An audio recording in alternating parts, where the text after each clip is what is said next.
Subcommittee will come to order, and good afternoon to everyone. Today's hearing focuses on U.S. policy regarding China's evolving role in Africa. China has become America's premier economic competitor in Africa, providing loans and making investments far beyond what the United States is currently prepared to provide.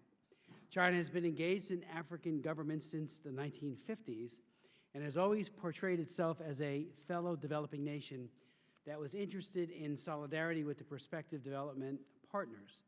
In reality, the Chinese government always had plans to gain the support they hoped to create among the newly independent African governments. The stadiums, other buildings, and roads constructed by the Chinese were intended to build support for China among the African bloc of developing nations in its competition with the then Soviet Union. Later, the goal was building support for the People's Republic of China, replacing Taiwan as the sole China in the United Nations. So now they no longer have to compete with the Soviet Union, and they have their seat on the UN Security Council, from where they protect dictators such as Omar Bashir and Robert Mugabe. So what is their aim in their African policy now?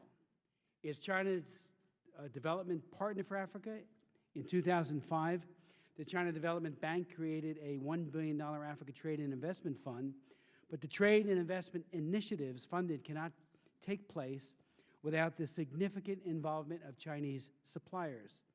It is difficult to quantify Chinese development aid in Africa because they refuse to disclose how much aid and investment goes to specific countries, although we do know that Chinese investment in Africa is estimated to exceed $10 billion. Because the loan details are not open to public scrutiny, it is feared that these loans may pose a danger to the debt sustainability of African governments. Is China an economic competitor to African countries? Many believe that China is engaged in a short-term resource grab, which takes little account of local needs and concerns, whether developmental, environmental, or with respect to issues like human rights. Coupled with Chinese manufacturing and trade efficiency, this approach suggests that African development gains are being challenged, if not undermined, by Chinese competitiveness.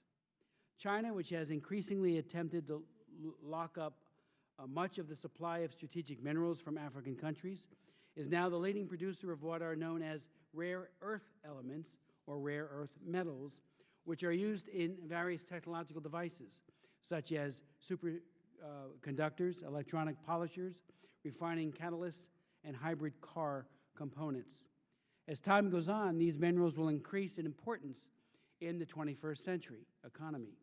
South Africa used to be the world's leading source for these minerals, but its production is dwarfed by what China produces, which now represents 95% of rare earth supplies. Chinese production often releases toxic waste into the general water supply, and that would tend to discourage increased South African production absent what could be expensive environmental safeguards.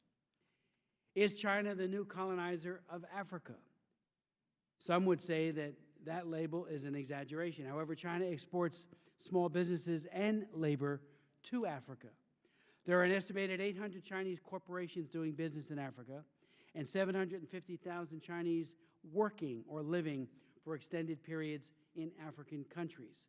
When their original assignments are completed, these Chinese workers become entrepreneurs, selling subsidized Chinese products to outcompete their African counterparts. I would note parenthetically that Greg Simpkins and I, when we were in DR Congo on one trip en route to Goma to meet and to visit healthcare facilities there, as well as the UN deployment, I was quite dismayed at a project where there were large numbers of Chinese laborers who seemingly were under a lock and key type of situation. I actually asked a number of questions whether or not those individuals might be gulag labor, people brought from the Laogai to this particular heavily intensive, it was a building project in order to do the work. No one knew, no one could have contact with those individuals. It was very irregular, recalls it very well, very, very strange and bizarre, and they had no contact with the locals. An increasing number of Africans are skeptical of Chinese behavior in their countries. For example, the issue of Chinese business practices became an issue in the 2011 elections in Zambia. Some Zambians felt the Chinese were worse than the British colonialists in their behavior towards workers. Following the election there, incoming President Michael Asada said to the Chinese investors, quote, "We welcome your investment, but as we welcome your investment should benefit Zambians, not the Chinese." One of the most prevalent charges against China's involvement in Africa is that they don't support international conditionality on aid to African countries. Therefore, Chinese involvement is seen as undermining the concept of tied aid that is intended to promote good governance models. Chinese officials counter that they prefer not to interfere in the internal affairs of African governments, and of course, who can blame them with one of the most egregious human rights policies within their own country to defend. They are in perhaps no position to lecture African governments, but that also then sends an example that some, like in Sudan and elsewhere, might want to follow, and that would be a further disaster. While much of the rest of the international community regarding Sudan as having committed genocide, or at least crimes against humanity in its Darfur region, we certainly do, as my distinguished ranking member and I, and most, if not all of us in Congress. China, a major economic partner with the government in Khartoum, refused at first to join in sanctions against Sudan. China abstained from the vote in September of 2004, when the UN Security Council passed Resolution 1564, condemning the mass killing of civilians in the Darfur region, even though the measure stopped short of imposing oil sanctions. China even threatened to veto any further move to impose sanctions.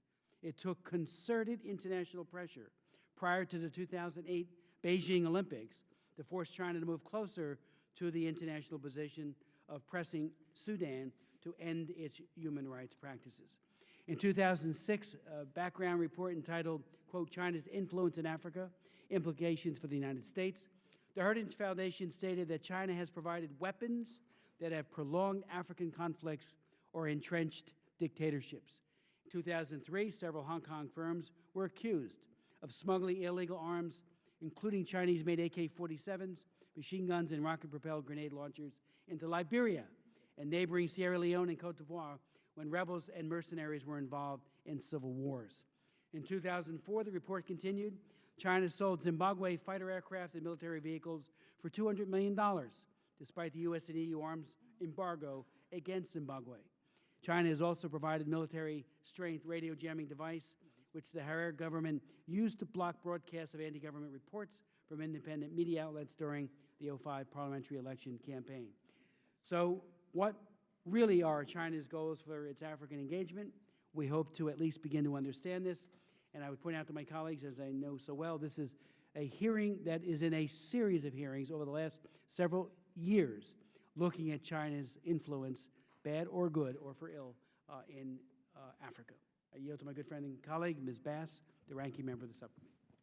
Thank you, Chairman Smith, once again for calling this important hearing to examine China's economic and political impact in Africa. And part of your opening statement, you described or raised the question as to whether or not China should be viewed as a new colonial power within the continent of Africa. And I'm very much concerned about that as well, especially with regard to labor, given the need for employment on the continent. And then you raised today even the question as to who those laborers are that are Chinese. And so I think you raised very critical questions. I hope that our discussion today will shed light on areas of common interest between the United States and China in Africa that could provide the basis for enhanced bilateral and multilateral cooperation, particularly on important conflict mediation priorities in Sudan and South Sudan, as well as Somalia. And I'm very interested to learn about China's expanded economic reach in Africa and the impact on U.S. trade and investment.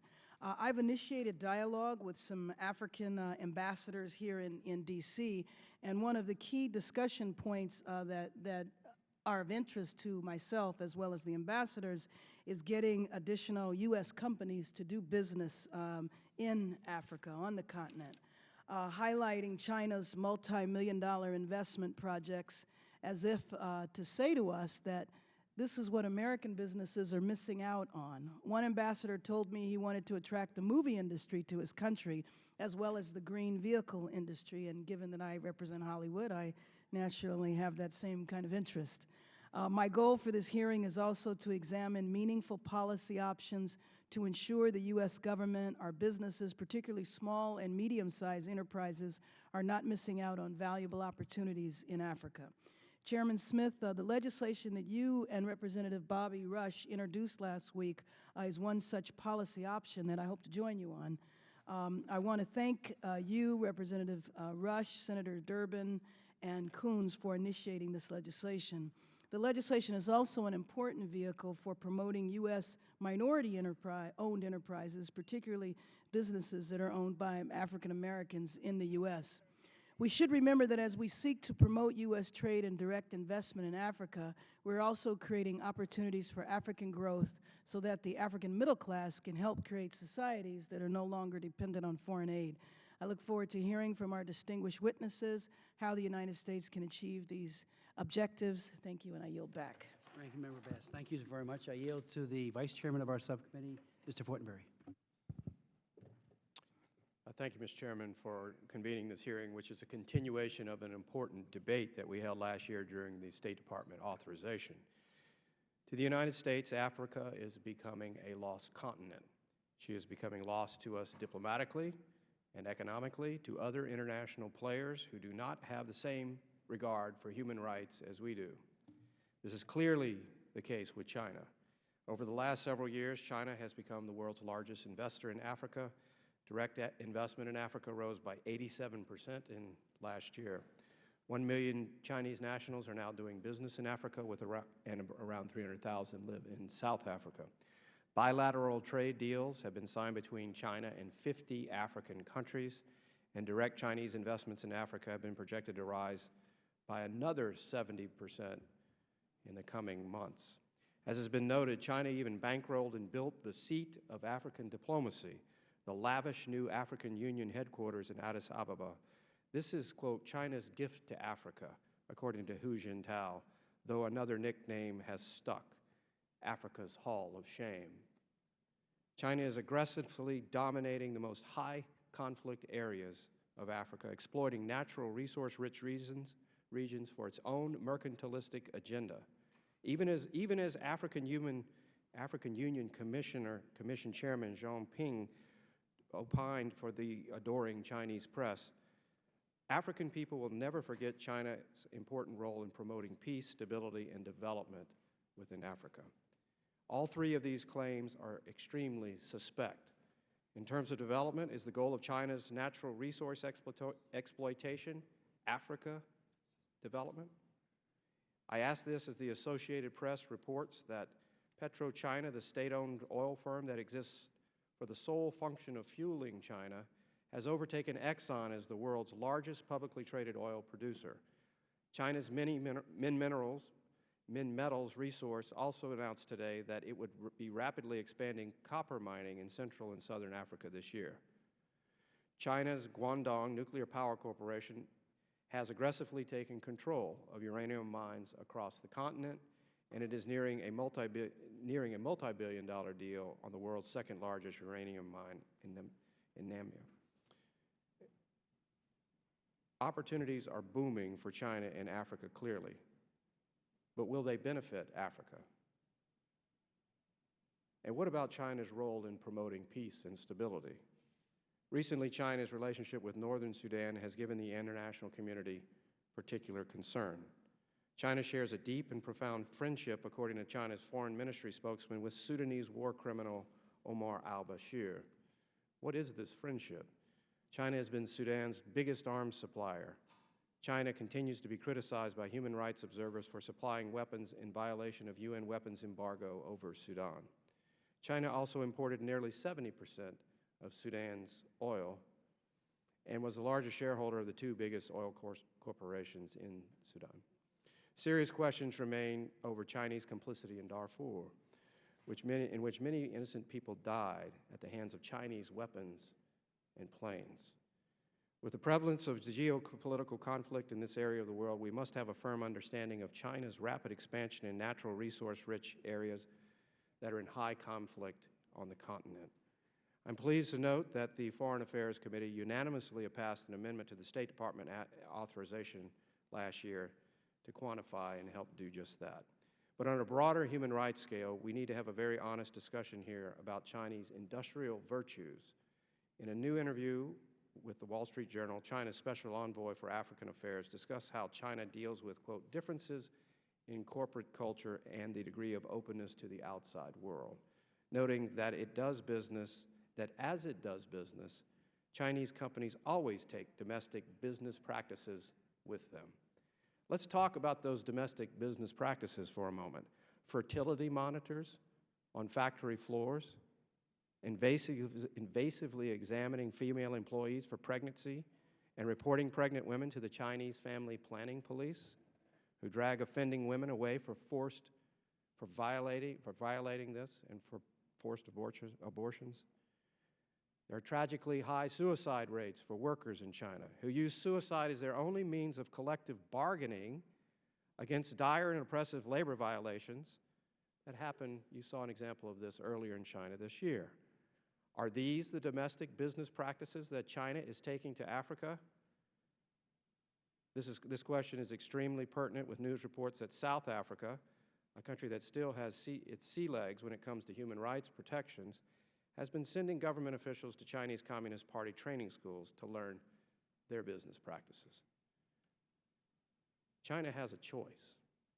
It can join the responsible community of nations to aid and do business with Africa in an ethical fashion, or stand by its, quote, friendship with despots and tyrants as countless more lives are lost across the continent. Thank you, Mr. Chairman, for holding this important hearing today, and I look forward to the testimony of our witness. Thank you, Mr. Fort, very much for that very eloquent statement. I yield to Congresswoman Jackson Lee, and thank you for joining us today. Thank you, Mr. Chairman. I realize I think there is a vote on, and I'll be judicious, and thank you for your kindness, and it's a delight to be here with our new ranking member on the subcommittee, Congresswoman Karen Bass, who I count already as one of my dear friends, and I would say, since this is the first time Congresswoman and Congressman Smith that I've been at this table since the loss of our dear champion, I know that he is looking well at these hearings that you're holding. Two of you were two champions on human rights, and I join you in that as a member of the Human Rights Caucus, and I'll simply say these points to the Secretary. This is not about spoiled grapes. This is not about being selfish on the part of the United States or this subcommittee, I know. It is truly about friendship with the continent, with Africa, not missing the opportunities for collaboration, and having a country that is vested in the principles of democracy like the United States to be able to befriend those who desire our friendship. We have no burden of enslaving Africans in terms of, when I say that, in colonization. We have a history of slavery, but not in colonization. I say these points. I have seen firsthand the businesses of China come to the continent and use Chinese workers and not the indigenous workers, not training them, not making them managers, not helping them enhance and build the economy in the continent. I've seen the byproduct of these construction projects that have deteriorated in a matter of years. And finally, I have firsthand knowledge on the issue of Darfur. When we ask collectively for China to join us in sanctioning the leadership in Khartoum, ask them to join us in declaring genocide in Darfur, and they refuse time after time after time. We cannot have this imbalance in the treatment of the continent by any of our friends, and we certainly can't be blocked from a nation that has the democratic principles that we have of doing business, of building upon human rights, and helping Africa build its economy. I think this is an important hearing. I yield back. Thank you very much, the distinguished gentlelady from Texas.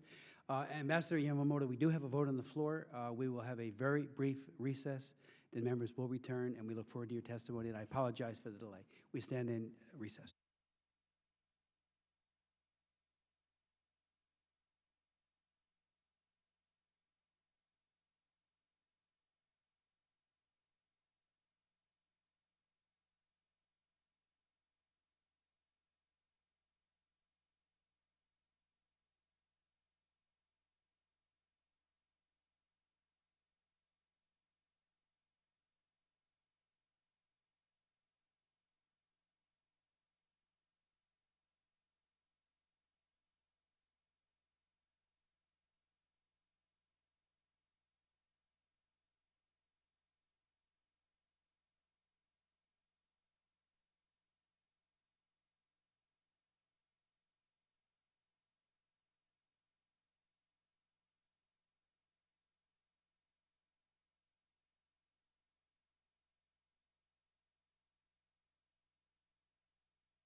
The subcommittee will resume its sitting, and again, I apologize for the delay.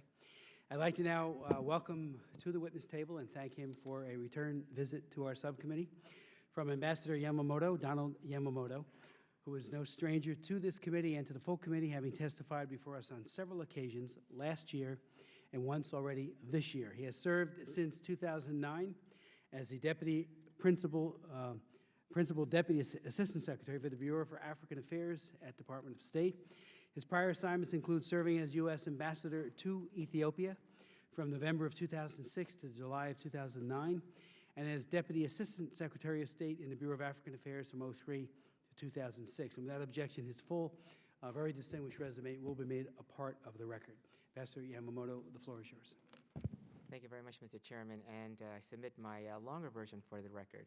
Without objection, so ordered. Okay. Chairman Smith and Ranking Member Boss, the honored members of this committee, it's a distinct honor to appear before you once again on this very important issue. And on behalf of my colleagues, Congresswoman Karen Bass, as a ranking member, we welcome you and we congratulate you on your new appointment, and your commitment and dedication will certainly inspire us as we focus on our work. I also want to take this time to really express my deep personal sorrow to you, Mr. Chairman, and to the members on the loss of Donald Payne, who is a defender of truth, an advocate of just and honorable causes, and above all, a man of great courage, wisdom, and dedication. And it's really with appreciation and gratitude that I was able to know and to learn from Representative Payne, indeed a true friend for all of us. Mr. Chairman, is China a competitor or a partner, a positive influence or a detractor to development in Africa? Or more important, can China work with us on shared objectives? China is an important part of Africa's future, and like Africa's other major partners, and that's the European Union, India, Japan, Korea, Brazil, Turkey, the United States, and other countries, the U.S. seeks to shape a more cooperative and productive relationship while eliminating that which undercuts Africa's development and our interests. China's interest in Africa reflects its needs for access to resources and markets, its desires to promote cohesive South-South relations, and a desire to demonstrate leadership in the developing world. China has emerged as a leader in trade and investment in Africa, and its activities in Africa offer important opportunities for the continent, though there are major areas where our interests do not align. As you noted, Chairman Smith and others,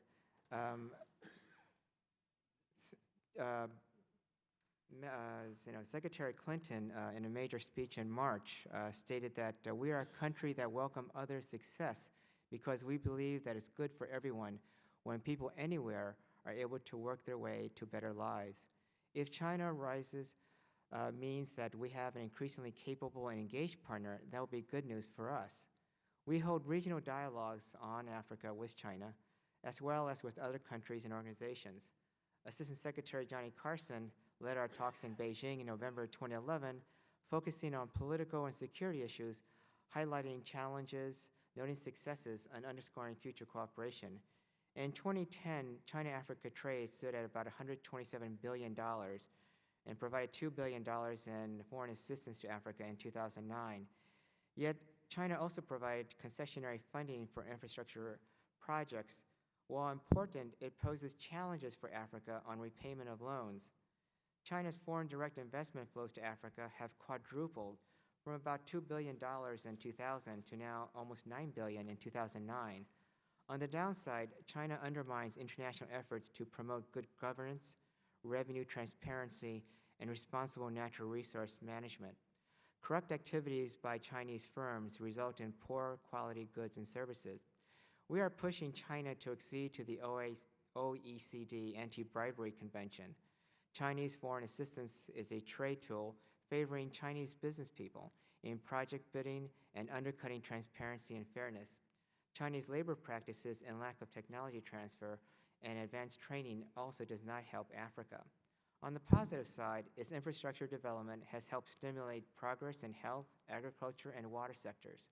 Politically, China shares common views on Sudan, worked with us in supporting Amazon with a $4 million needed equipment, and expanded PKO footprint to 1,500 troops. We are working cooperatively with China on eradicating malaria, polio, and other endemic diseases. In Gabon and elsewhere, we work with China on improving health care and training healthcare workers and providing medical equipment. We will continue to dialogue with China and seek areas of cooperation that will lead to greater prosperity, political openness, and hope for Africa's people and future generations. Mr. Chairman, I welcome your questions. Thank you very much, Mr. Ambassador. Let me just ask you, I made reference to it in my opening comments about the use of gulag labor or the potential use of it on the continent of sub-Saharan Africa. Have we, from a human rights perspective, have our embassies investigated or looked into that as something that could be of concern? Because again, if they're bringing over Falun Gong and underground and persecuted Christians and others, Buddhists, I mean, that would raise serious red flags. And if you could speak to the issue of importing Chinese laborers to do work that otherwise could be done and accomplished by indigenous Africans. Thank you very much, Mr. Chairman. I note that in your second panel you have experts, Ambassador Shin and Peter Pham and others who have researched this area quite extensively, and actually we've referred to their research as well. We have asked our embassies to look at the whole context of trade, not just with China, but with all the countries that are dealing in Africa, to see areas of cooperation and also areas where we need to work with in order to moderate excesses or to correct behaviors or problems. We looked at labor, and we've talked to leaders throughout Africa on these issues. You know, the issue comes in is that we still need to do more research. We need to still look at and examine the issues more carefully. I think in some countries like Ethiopia, they have made restrictions on labor. In some areas where they have had Chinese labor, especially in the Congo, where they're doing predominantly a lot of the work, we're looking at to see how that impacts on local communities. What we want to do, essentially, is to see how we can elevate and raise the quality and technology and technical level of African workers. And if you look at how the United States handles it, how we do training programs, how we look at areas where we can make a difference, those are the same things that we've been discussing with the Chinese that they need to do. Not only at the basic low-level technical factors, but also much more advanced technology transfers. And I think the record is still out. We're still investigating. But those are areas that you're absolutely correct. We need to discuss much greater with the Chinese, and we are in our dialogues. Can I just ask you, I happen to be a pro-labor Republican. I get endorsed by the AFL-CIO because I believe passionately in the right to collective bargaining and other core elements of unionized labor. China is the quintessential example of an anti-labor country. I'm chairing a hearing in a few days on the exploitation of labor as an unfair trading practice. I frankly have been very disappointed that the administration under the USTR has not initiated a complaint or at least an investigation against China. We did so when Bush was president. I even was a signatory to the request. It was denied, but it has not happened under the Obama administration either. And that is a fact that laborers in China get 10 to 50 cents per hour. There's no OSHA regulations at all. If there is any kind of compliance with best practices when it comes to occupation and safety and health, it usually is something that's being imported by a U.S. corporation, and some do it and do it very well, but by and large, it does not happen. There's problems with arrearage. If you do engage in collective bargaining in China, you are arrested, you are incarcerated, you are tortured, and I have actually had, right where you sit, Mr. Ambassador, Chinese political labor activists who then, the lucky ones in the sense that they're out of prison and they've been expelled, not lucky from that point of view, telling their story of how they're trying desperately to form at least some kind of labor organization that is compliant with ILO standards.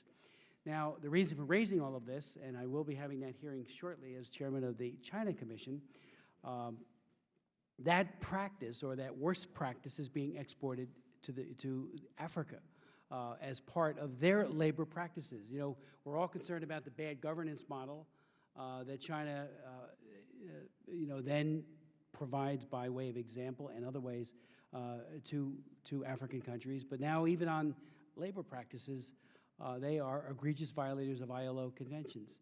And I'm wondering what your take on that is, if you could, and what can be done to combat that. Thank you, Mr. Chairman. You know, the conditions in China is even though I was a human rights officer back in 1989 in China and really looked at a lot of those issues that you had raised, I think I would rather defer to my colleagues who are specialists in China to see the conditions there. In Africa, we have... Right, but I'm talking about, the Right, and- exporting of that mindset Sure. that obviously follows with investment and Right. with, obviously, people who will now be doing business in China, setting up shop in China, sans labor unions or anything that even comes close to it. Right, and we are looking into that. You know, statistics and information is very hard to come by, but we've looked at what China is doing in Africa, and we've looked at projects. So in other words, there are about a couple of years ago, there were 30 major projects by China taking place in Africa. That's risen to about 35 last year.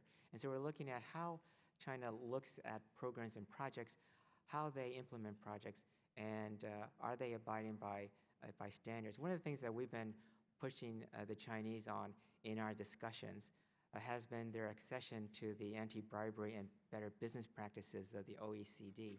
But more important is basic labor practices.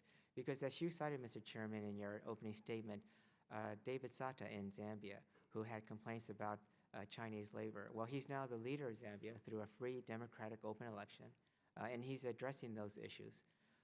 Again, I've spoken personally to some of the leaders in Africa, and they too are looking at Chinese labor very carefully and making decisions on how to monitor, regulate those issues. And so I think we would defer to those leaders and to work with them. But on our own side, we are also looking at how China does labor issues. For us too, I just want to do a side note, is that for us is that we're trying to get a better, pushing the Chinese much more on transparency, openness, looking at how they do the bidding process. As you know, as I said in my opening statement, they have about $2 billion in investments. And of course that goes to, and their aid goes to help Chinese businesses. Why can't they be much more transparent and open? And those are things that we're working with the Chinese to address through our dialogues. But you do raise a very good question, Mr. Chairman, and that's an issue that we are focused on. Could you get back to us Yes, as I will. to what exactly we're doing relative to ILO standards as it relates to unions and collective bargaining, the absolute absence of it in the PRC itself, and whether or not that's having an influence on Chinese businesses and their practices as they emerge and evolve. Let me ask you just a couple of final fast questions, and go to Ms. Bass. With regards to infrastructure, China's investment is very heavily tilted towards infrastructure projects. I remember on one trip, again, to the DR Congo, I talked to a member of their parliament who is a farmer, and I remember he said, I can grow anything, but I can't get it to market. But he also said the Chinese have come in, gotten huge road and building projects, but always with the caveat that anything on the right and on the left that happens to be a mineral or something that can be exploited becomes theirs. And he says, we are giving away the mineral and the wood and the other wealth of Africa to the PRC. He was very upset with it. And I'm wondering, Millennium Development Challenge Account, I should say, the Millennium Challenge Account has been an excellent way of trying to help infrastructure. We don't carry, we have good governance and that goes along with that, and other criteria. The Chinese has, we want this and we want that, and they take it. Could you speak to that issue? Secondly, in the larger issue of the exploitation of minerals, oil, and gas, we know that Bashir, and I've met with him, I argued with that man. He ought to be at The Hague for crimes against humanity and genocide. But, all he was concerned about was the lifting the embargo when I talked to him. That's all he cared about, rather than the loss of life. But he gets gives oil in exchange for weapons. That is a terrible, terrible exchange between China, Beijing, and Khartoum. On the issue of child limitation, Mr. Fortenberry, I think, was alluding to it in part. Part of the Chinese model is to enforce the one-child-per-couple policy at the factory level. They monitor women's menstrual cycles. Women are forcibly aborted. They incentivize the catching of a woman who might have a pregnancy that has not been agreed to by the government. They're only allowed one. Brothers and sisters are illegal in China. And why do I bring all this up? Because they've had that since 1979, and China is on the precipice of imploding in the near future because they are graying and because they are missing girls. The estimates are anywhere approximately 100 million missing girls, to 40 to 50 million men can't find wives because they've been killed by sex selection abortions. That said, it's being exported, or at least that mindset, to Africa. The Chinese State Family Planning and the UNFPA invited the health ministers of all sub-Saharan African countries for a week in Beijing about 3 years ago to tell them if you want economic growth, you need child limitation. Paul Kagame said, oh, we need a 3-child-per-couple policy. We want to follow the Chinese model, which means that women are forcibly aborted or at least coerced in some way not to have children. So children, or the lack of children, are the impediment to economic prosperity. Many came back talking that. Not all of them, thankfully, have implemented that. But it goes back to a book that was written by Margaret Sanger called Child Limitation. Actually called it. I read it. And it posits that if you want economic growth, get rid of the kids. And it's you know, in China, with a graying society, and we have all the numbers, I actually had a hearing on it, they are in trouble by 2020, 2030, as they have this huge bulge of senior citizens and no workers, and they're all males because the women have been executed through forced abortion. That's coming along with the bad governance model and the economic policies of China. Do you see that, or is anybody looking at that, Mr. Ambassador? Because again, there needs to be warning bells about what that will do to the women of China, of Africa, as well as their babies. Right. Thank you very much. On trade and investment, you know, if we look at the content of trade, you're absolutely correct. If you look at it, 70% of China's trade, or actually imports out of Africa, are in natural resources. And the issue comes in is, are those in conflict minerals? Are those in illegal logging? Is it on issues that we're monitoring? But the question comes in, I think, for China is, can they be a responsible trading partner with Africa? Can they, in their trade, help elevate and develop Africa? And those are the bottom line that has consumed and become the underlying guidelines and goals in our discussions with the Chinese, is how do you make trade in Africa help promote prosperity, help education, help healthcare, et cetera, in the continent. Going to the child labor and the forays, I think the issue is that we are looking at a whole wide range of issues on Africa, on human rights issues, from our child soldier issues, trafficking in persons, looking at the status of women, LGBT issues, et cetera. And one of the things is, if child labor or the one-child policy is being exported to Africa, that's an area that we probably would need to focus on more. But one thing that we had discussed with the Chinese in our discussions is, how do you get development? Development is not limiting children. Development is through the respect of women. By raising the status of women, we have found that development in Africa exponentially increases, far greater than anything we can do. And look at the population growth rates in Africa and other areas. I don't think that one-child policy has held or been influenced throughout Africa. But the area for development, and the one area that we have discussed, is that by raising the status of women, raising educational and healthcare issues, mitigating conflict, we're going to have better development. And those are areas that many respects that the Chinese do agree with. On healthcare, they've been cooperating with the United States in finding healthcare programs. We've been doing in Liberia, in Ghana, we're doing in Ethiopia, Gabon. We're looking at also economic cooperation on how to do development in Angola and Mozambique and other places. So those are things that we're trying to work on.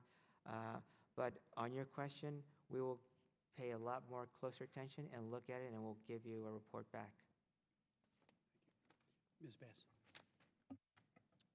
Thank you, Ambassador. I actually have several questions I want to ask you, and you've been deferring some questions to later panels, so you should tell me in terms of the category. Questions related to governance, okay, and the other trade and business issues to the other panel? That was a question for you. Yeah, sorry. On governance, well, we have, on areas where we have differences is on good governance and transparency. The basic fundamental pillar of our policy has been articulated by President Obama in Ghana 2 years ago, and that is good governance and democratic values. Holding governments accountable to the people are important because that underscores that they will be stable, and in stability, they'll have better economic development. So my question was, because you made reference to, and I just wanted to know if you could give me some specific examples. You made reference to China undermining good governance in Africa, and I was wondering if you could give me specific examples and specific countries.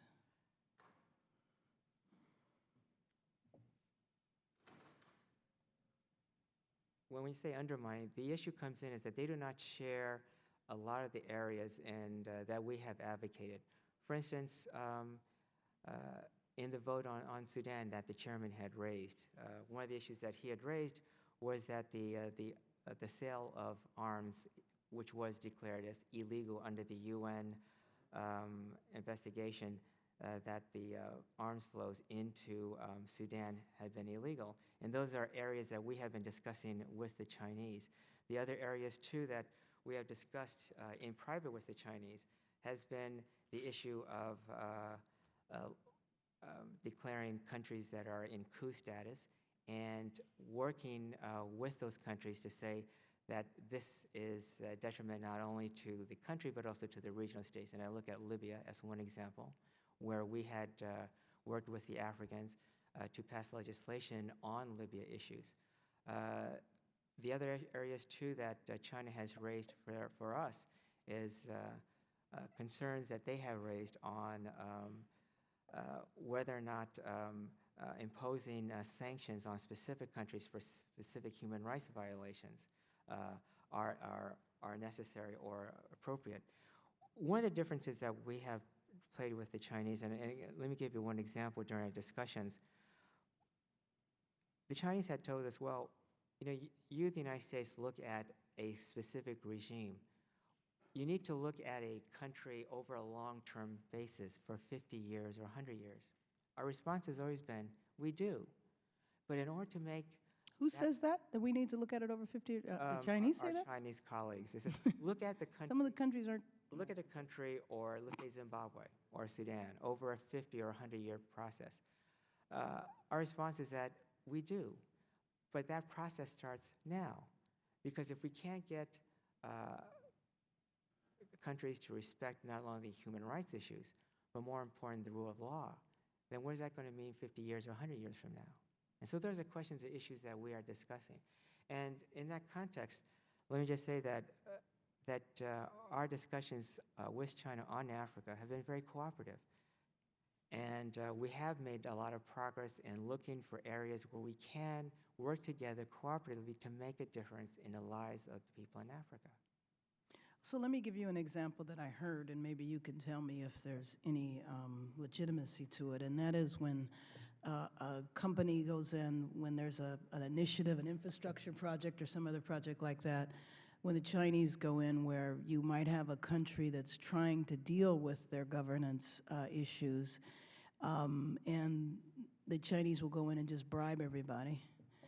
And then, the issues related to the workforce or whatever then get bypassed. So when the African nation tries to push back, if the Chinese are there handing out, currency, then they bypass even their attempts for good governance. So is that true, or is that just rumors?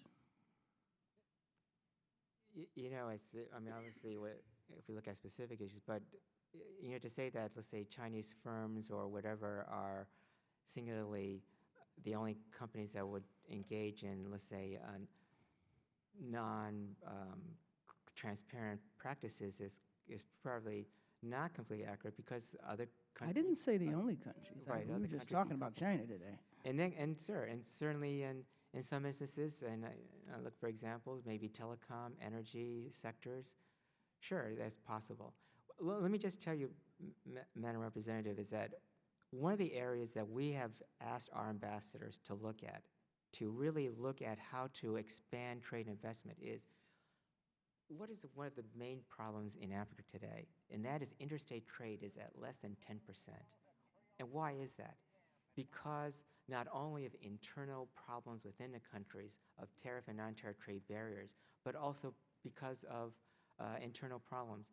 We've asked and looking at opening the sectors in telecom, energy, banking, financial resources, and energy, and financial services and energy sectors. By opening them up, being more transparent, you will not have, or you have less likelihood of having the issues of bribery or non-productive business practices. And then holding all countries who are engaged in those countries in bidding processes to accede to the OECD anti-bribery practices, that's important. The other area, too, is between states, is that we're a country to increase its wealth. If we can decrease these tariff and non-tariff trade barriers, we can increase interstate trade and therefore wealth. And in that context, too, is that it becomes more transparent in our processes.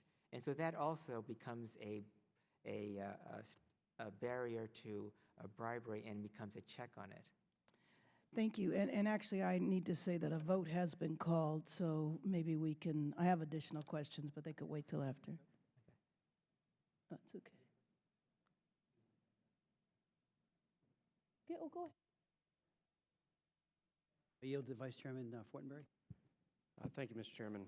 Mr. Ambassador, you're probably not going to like the characterization of what I'm interpreting as a good summary of what you said, but basically the Chinese take the stuff and we beg them to help the people in Africa. When I was on a House Democracy, we used to call it Partnership Commission trip to Liberia, we flew into the airport there, which was a staging base for our troops before the invasion of North Africa in World War II. We're going down the road, and they're beautiful, lush, tropical African scenes. And on the outskirts of Monrovia rises this large, shiny, brand new soccer stadium, gift of the Chinese government to the people of Liberia. Now, here we are in Liberia with military assistance, helping them rebuild their basic governing structures to protect the president and provide some stability in the wake of their horrific civil war. We provide U.S. tax dollars to help integrate child soldiers back into normalcy in society. We have microfinancing programs to help women entrepreneurs. And the Chinese are building soccer stadiums for the explicit purpose, not of humanitarian help or good governance structures, but to have access to their mineral resources and then access to their market for the sale of goods. I mean, that's the motive there. And the way they get there is through connivance and other practices that our companies hopefully never engage in. The Chinese have lax labor standards. They have lax environmental standards. They manipulate their currency, and consequently, we have a huge trade imbalance with them. In fact, I asked a gentleman from Liberia one time, why do you do so much trading with the Chinese? And he said, we're waiting for you. In other words, American companies are at a disadvantage because we're not going to play by those same rules. We're at a disadvantage because we've shipped so much manufacturing over there, and the Chinese can produce things supposedly cheaper without worrying about these essential externalities that we do in our own country. So there's the root of the problem, I believe. But I think we can I think what we need to do is explore what the answer is.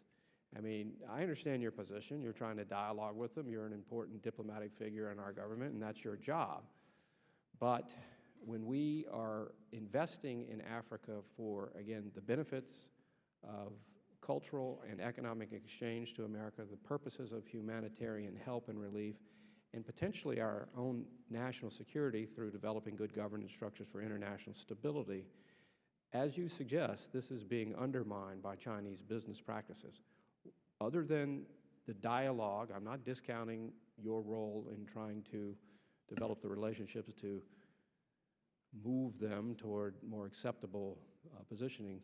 What can American policy do to stop this unfair overrun of the continent of Africa by people who aren't invested in the well-being of Africans?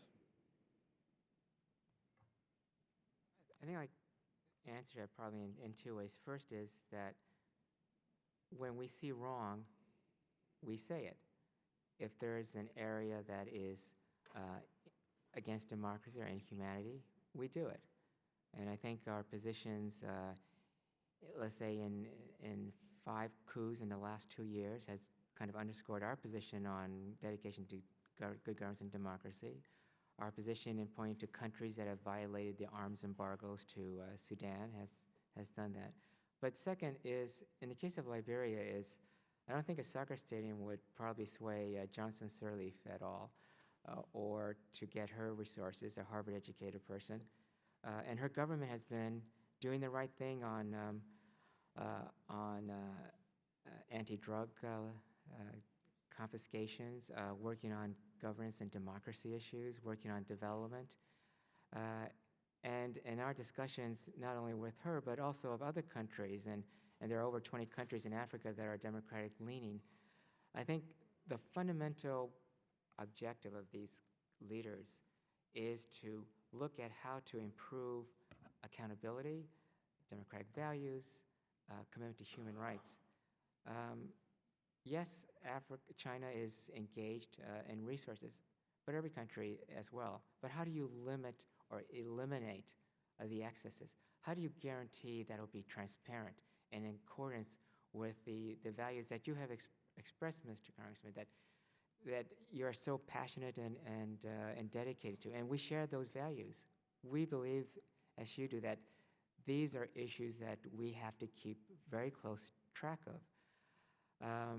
And when we do see problems, we highlight them. And I think in our dialogues with the Chinese, now entering our 6th year, in some cases it's been very heated. We've raised these issues. In other areas, we've looked at potentials for making the lives of Africans more. Well, let me follow up right quick before we have to go. Are there some trade practices or business constraints that we could re-examine that, again, would put us on a better competing field for African commerce, to which should carry with it the set of cultural mores and values that you would think, and I believe most African people do want, but when you have proximity to leaders in China who are pursuing mercantilistic ends only, it's easy to, it seems easier to buy off the system and integrate without having the broader humanitarian goals in mind that can come from the benefit of sustainable production and appropriate environmental stewardship of natural resources. Are there, I think that's a deeper policy question, and I think it's important for us, if we can't do it in the next 30 seconds, that we have to think through, because that is a way to reintegrate an American presence appropriately that would benefit us as well as Africans, and bring along with it a new vision of the ideals that make us free and give us opportunity that I think most Africans long for. Mm. Well, I think we can come back at Yeah. go, but yeah, let's go back. I'll just pause there. Thank you. Okay. We will stand in brief recess, and I would ask you, when we come back, if you could, if there's any policy that would be the equivalent to the Foreign Corrupt Practices Act, which not only do we take into consideration the environmental degradation that our investments might have and all the other important human rights and humanitarian concerns, but you know, it used to be that businessmen from the United States bought off people. Well, now if they do, they can be held to account and go to prison for it. We actually are crafting our Global Online Freedom Act to some extent on the idea of accountability, and we just marked it up in our subcommittee just a few days ago, on the idea that American businesses should be shining lights overseas, at least on some issues like foreign corrupt practices or whether or not we're aiding and abetting dictatorships with our technological capabilities that IT companies certainly have. So I again apologize to our distinguished panelists.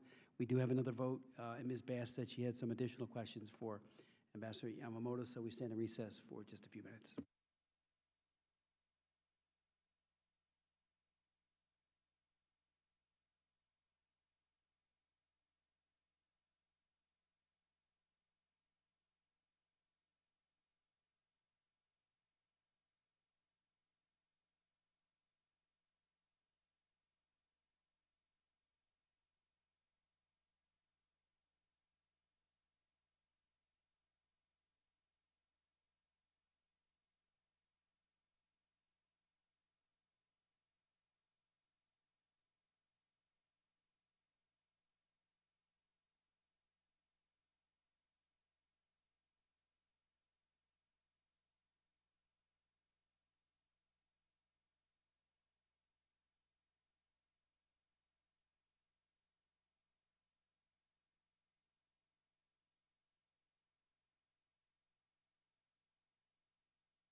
While we're waiting for Ms. Bass to get back, some questions that I might have submitted for the record, I'll just ask you, if I could, Mr. Ambassador. And I say to our distinguished witnesses, that was the last vote, so we won't be interrupted anymore by House business. The administration has, as we all know, Mr. Ambassador, especially the State Department, expressed interest in enhancing the U.S.-Africa trade under AGOA. How do you see the increasing Chinese investment in Africa affecting the U.S. ability to expand trade? And as you know, mention was made earlier, I, along with Bobby Rush, Congresswoman Bass, and Mr. Fortenberry, introduced legislation called the Increasing American Jobs Through Greater Exports to Africa Act of 2012. And it's a very comprehensive bill. It seeks to significantly boost our ability, American businesses' ability, particularly small and moderate size, to actually sell their products in Africa, believing that that creates that two-way street that we all want to happen. Have you been able to take a look at that legislation? It's been introduced on the Senate side by Senator Durbin in a bipartisan coalition. It's identical bills, they're companion bills. Your thoughts on that legislation and on the first part of the question about AGOA? First is on AGOA. As you know, the AGOA will expire in 2015, and one of the major aspects that we're trying to get extended will be the third country fiber for the textile purpose, because it expires this August, and we want to extend it at least to 2015. That will help as far as promote exports by textile producing countries in Africa, but more important, it hopefully will help expand capacity and capability in those countries where we're trying to focus. And the countries that really benefit, of course, Mauritius and Lesotho, Rwanda, and other countries. And so those are countries that I think the Africans are pretty unified on trying to get us to extend the third country fiber legislation for support. As far as the Chinese trade affecting AGOA, I think one of the things that we can answer in a couple of ways is, number one is their focus on infrastructure development, on roads and other infrastructure projects helps actually on promoting trade and development. The other area too, and I think this will go back to Congressman Fortenberry's comments, and we can comment when he returns, is that hopefully we can get more American companies to operate and trade in Africa. I think that, in many ways, is the best solution for putting all the trade in perspective, expanding American values and openness and transparency, and also good practices. I'll give you one example is Boeing Aircraft. Great company. They've been able to expand sales of airplanes on the continent. For instance, Ethiopia, a very poor country, just bought something like $4 billion in Boeing aircraft. That means they just preserved or created something like 30,000 American jobs, as well as jobs in other countries that help produce the 787 and the 777 long range. And so those are very good, but it stands as not only quality of product, quality of service, but also good, open, transparent, good business practices. And I think if we can increase that, and I know you, Mr. Chairman, have been so dedicated to expanding American trade. On the legislation itself, we have read it. We would welcome. I would certainly defer to our experts in the administration to look at the legislation to see how we can respond and to comment on it. But I agree with your premise that we need to expand commercial trade relations. And your next panel has Mr. Steve Hayes of CCA, who has a very good objective view about how to expand American business presence on the continent. I appreciate that. I know Ms. Bass had some additional questions, so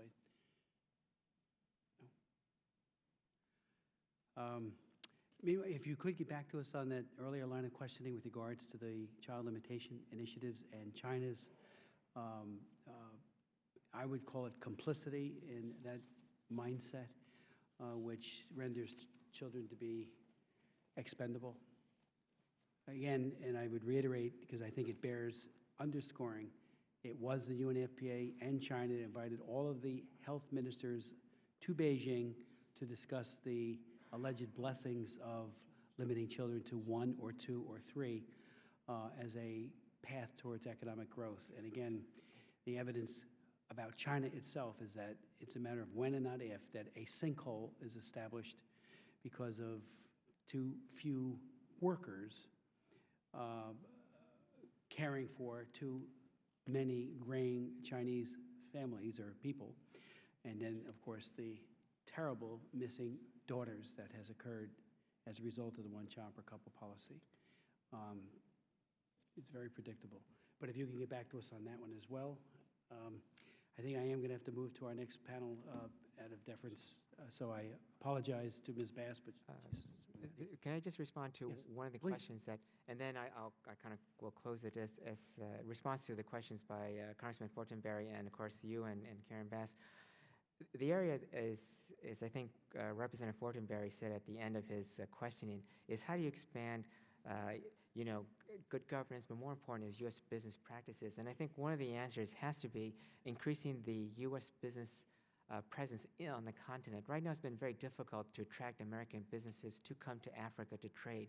But I think the more we get, the more that you'll see the good business practices and also expand American values and business practices. The areas that we're looking at too is how do you do this? We've been trying to expand American chambers of commerce. We're now up to 8. That's an increase out of 4 when we first came 3 years ago. And we thank the American chambers. We also thank Steve Hayes at CCA for really helping to promote a lot of innovative approaches to bring American practices to Africa. The second thing too is to expand greater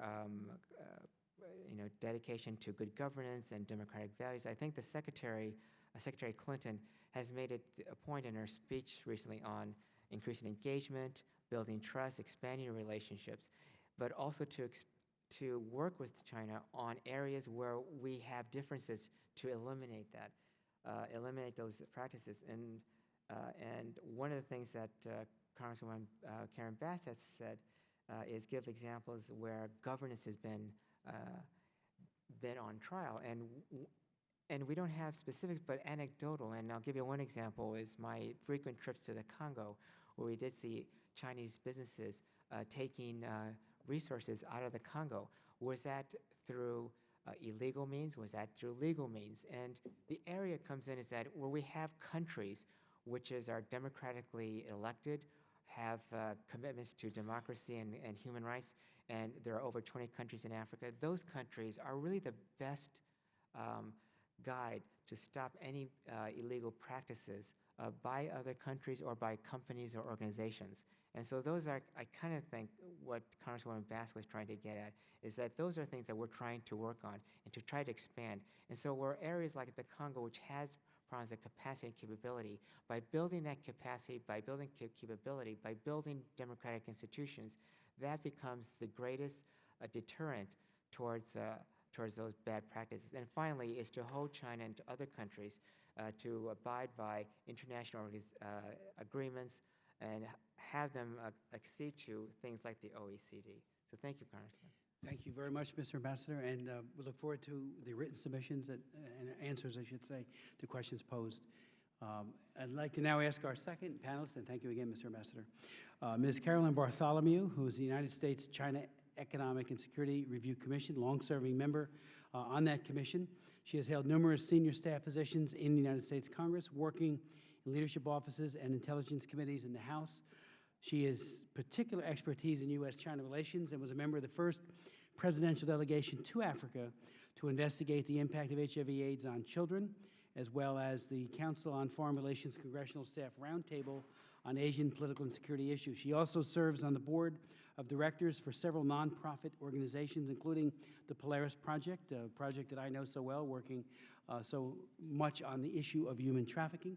She has testified before this committee before, in 2005, to be exact, and we welcome her back. Thank you very much, Mr. Chairman, and it's an honor to actually speak after Ambassador Yamamoto, who is one of the unsung heroes of the U.S. Embassy during Tiananmen Square. So thank you very much for inviting me today to speak. Like others before me, I want to express my condolences on the loss of Congressman Payne. Like you, Mr. Chairman, his leadership has touched millions of lives, many of whom will never know that he has improved their lives, but his loss is deeply felt. The U.S.-China Commission was established by the Congress in 2000 to advise Congress on the national security implications of the U.S.-China economic relationship. We monitor, among other things, the implications for the United States of China's increasing global presence. Over the years, we have looked at various aspects of China's role in Africa, including our research report on 88 Queensway. While I will reference some of the Commission's work, the views I express today are my own. In 2005, as you noted, Mr. Chairman, I testified before this subcommittee and expressed concern about the nature and implications of China's approach to its economic and diplomatic relations in Africa. In the ensuing years, as China's footprint in Africa has grown, so too have my concerns. We should expect that China, like many other countries, would have a number of interests in engaging African countries. What is troubling, however, is the way China does business in Africa, the impact it is having, and the precedent it may be setting. China's no-strings-attached assistance undermines global efforts to make foreign aid more effective and sustainable. President Hu Jintao in 2004 explicitly stated, and I quote, "Providing African countries with aid without any political strings within our ability is an important part of China's policy toward Africa." The Chinese government does expect beneficiaries to meet some of its own standards, such as diplomatic loyalty on issues relating to Taiwan and Tibet. And as someone like you, Mr. Chairman, who has spent decades focused on human rights in China and Tibet, I find it particularly chilling that China's official paper, China's African Policy, published in 2006, pledges to boost military aid and fight crime by assisting judicial and police forces in Africa, something for us to be concerned about. China actually does expect something in return for its assistance, primarily access to the natural resources it seeks. OECD guidelines and the establishment of new foreign aid mechanisms like the Millennium Challenge Corporation are designed to promote transparency, accountability, and good governance, and to promote basic human rights. Much of China's investment in Africa can only be accomplished in violation of those principles. The deal-making is often done between corrupt government officials where the public has no access to information about those deals.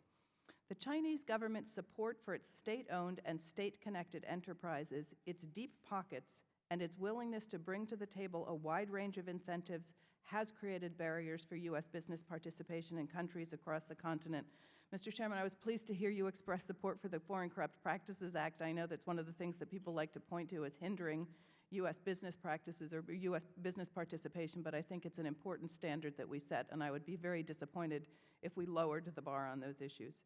China's economic goals are clear. Through its series of 5-year plans, now in its 12th iteration, the Chinese government lays out its plans, identifying national champions, which are the pillars of its economic growth and sectors in which it intends to focus all of its efforts. Its foreign assistance aligns with these plans and is heavily focused on infrastructure development. Vast swaths of the Chinese economy and the businesses in key sectors are either state-owned enterprises or state-controlled companies, including defense, communication, transportation and utilities, natural resources such as oil, mineral and metals, and construction trade and other industrial products. The Chinese government supports its companies by employing its varied and deep resources, infrastructure development, arms sales, telecommunications, among others, to land business deals in Africa which allow it to acquire natural resources. Among the incentives China uses to sweeten the pot and close a deal are arms sales. In my written testimony, I list a number of the countries where China has sold arms. China is also the largest provider of arms to both Sudan and Zimbabwe. According to news reports, China provided 20,000 AK-47 assault rifles and 21,000 handcuffs to Zimbabwe in the period leading up to its elections. That information is also included in my testimony. One of the challenges is it's very difficult to know just how much money China is providing to African countries and the mechanisms through which that assistance is being provided: aid, tied aid, concessionary loans, foreign direct investment, and it's also difficult to know who the players are. The Chinese government does consider its foreign aid spending a state secret, and in terms of the players, There's just lots of questions about who they're representing and whose interests they are serving. In 2009, 3 of our commission staff, of whom we're very proud, embarked on a research project to investigate whether investment in China, in Africa by Chinese companies were state-directed and made for strategic purposes or commercially oriented and profit-driven. They focused on Angola, both because at the time of its recent emergence from 3 decades of civil war and because of its wealth of natural resources. Our staff discovered a consortium of over 30 companies controlled by a handful of Chinese investors nominally located in Hong Kong. For simplicity's sake, we have labeled it the 88 Queensway Group because that's their corporate address, but the group's origins are imprecise, the source of its startup capital is unknown, and its power structure and relationship to the Chinese state remain unclear. The group's companies are often classified as private, but there is evidence that several of its key personnel have ties to Chinese state-owned enterprises and government agencies, including possibly China's intelligence apparatus. The 88 Queensway Group companies conduct public works for resources deal in countries around the world, including Angola, Guinea, Tanzania, Zimbabwe, also in Venezuela and Indonesia. 88 Queensway may also be active in Cote d'Ivoire, Mozambique, Nigeria, North Korea, and Russia. And just for the record, closer to home, the consortium actually has bought buildings in the United States, including the J.P. Morgan Chase building on Wall Street. The lack of transparency and public accountability surrounding the 88 Queensway Group should be a major concern to the U.S. The deals it makes in developing countries are shrouded in secrecy and conducted at the highest level of government. One thing the 88 Queensway research demonstrated is the increasingly complicated set of actors involved in China's going-out strategy. In our 2011 reporting cycle, the Commission examined the many actors in China's foreign policy. In terms of China's policies toward Africa, there is a tangled web of players. The Ministry of Foreign Affairs has the official responsibility of overseeing policies, but the Ministry of Commerce has the most influence. The Ministry of Commerce guides investment, manages foreign aid projects, and handles economic cooperation. MOFCOM is also responsible for screening Chinese companies, most of whom are large state-owned enterprises bidding for concessional loans to finance projects. As China's state-owned enterprises stretch their wings on the global stage, the tension between investing for profit and investing for other purposes will only become more difficult for the central government to manage. If you all have not seen it, this past Saturday there was a fascinating article in the Washington Post about Sudan and how China is trying to manage its relationship both with Sudan and the new nation of South Sudan. Certainly the participation of CNPC, the Chinese National Petroleum Company, is a part of that. No discussion of China and Africa, and some of you have made reference to this today, would be complete without mentioning the new African Union headquarters in Addis. The $200 million building was fully funded by the Chinese government, designed by Chinese architects, built of material mostly imported from China, built primarily by Chinese laborers, and will be maintained by Chinese workers. It is very difficult not to think of all of the lost opportunities in the way this project was carried out. But there is hope. While many African leaders like China's no-strings-attached investment policies, those policies may not be as popular with African people. Public skepticism of China's increasing presence has resulted in the growth of opposition movements in some countries. There are regular reports of local discontent with Chinese projects. Zambia has been mentioned. The Commission staff did a research paper on Chinese foreign aid and document some of the complaints about Chinese laborers displacing local workers, lax safety regulations, frequent workplace accidents, the list goes on and on.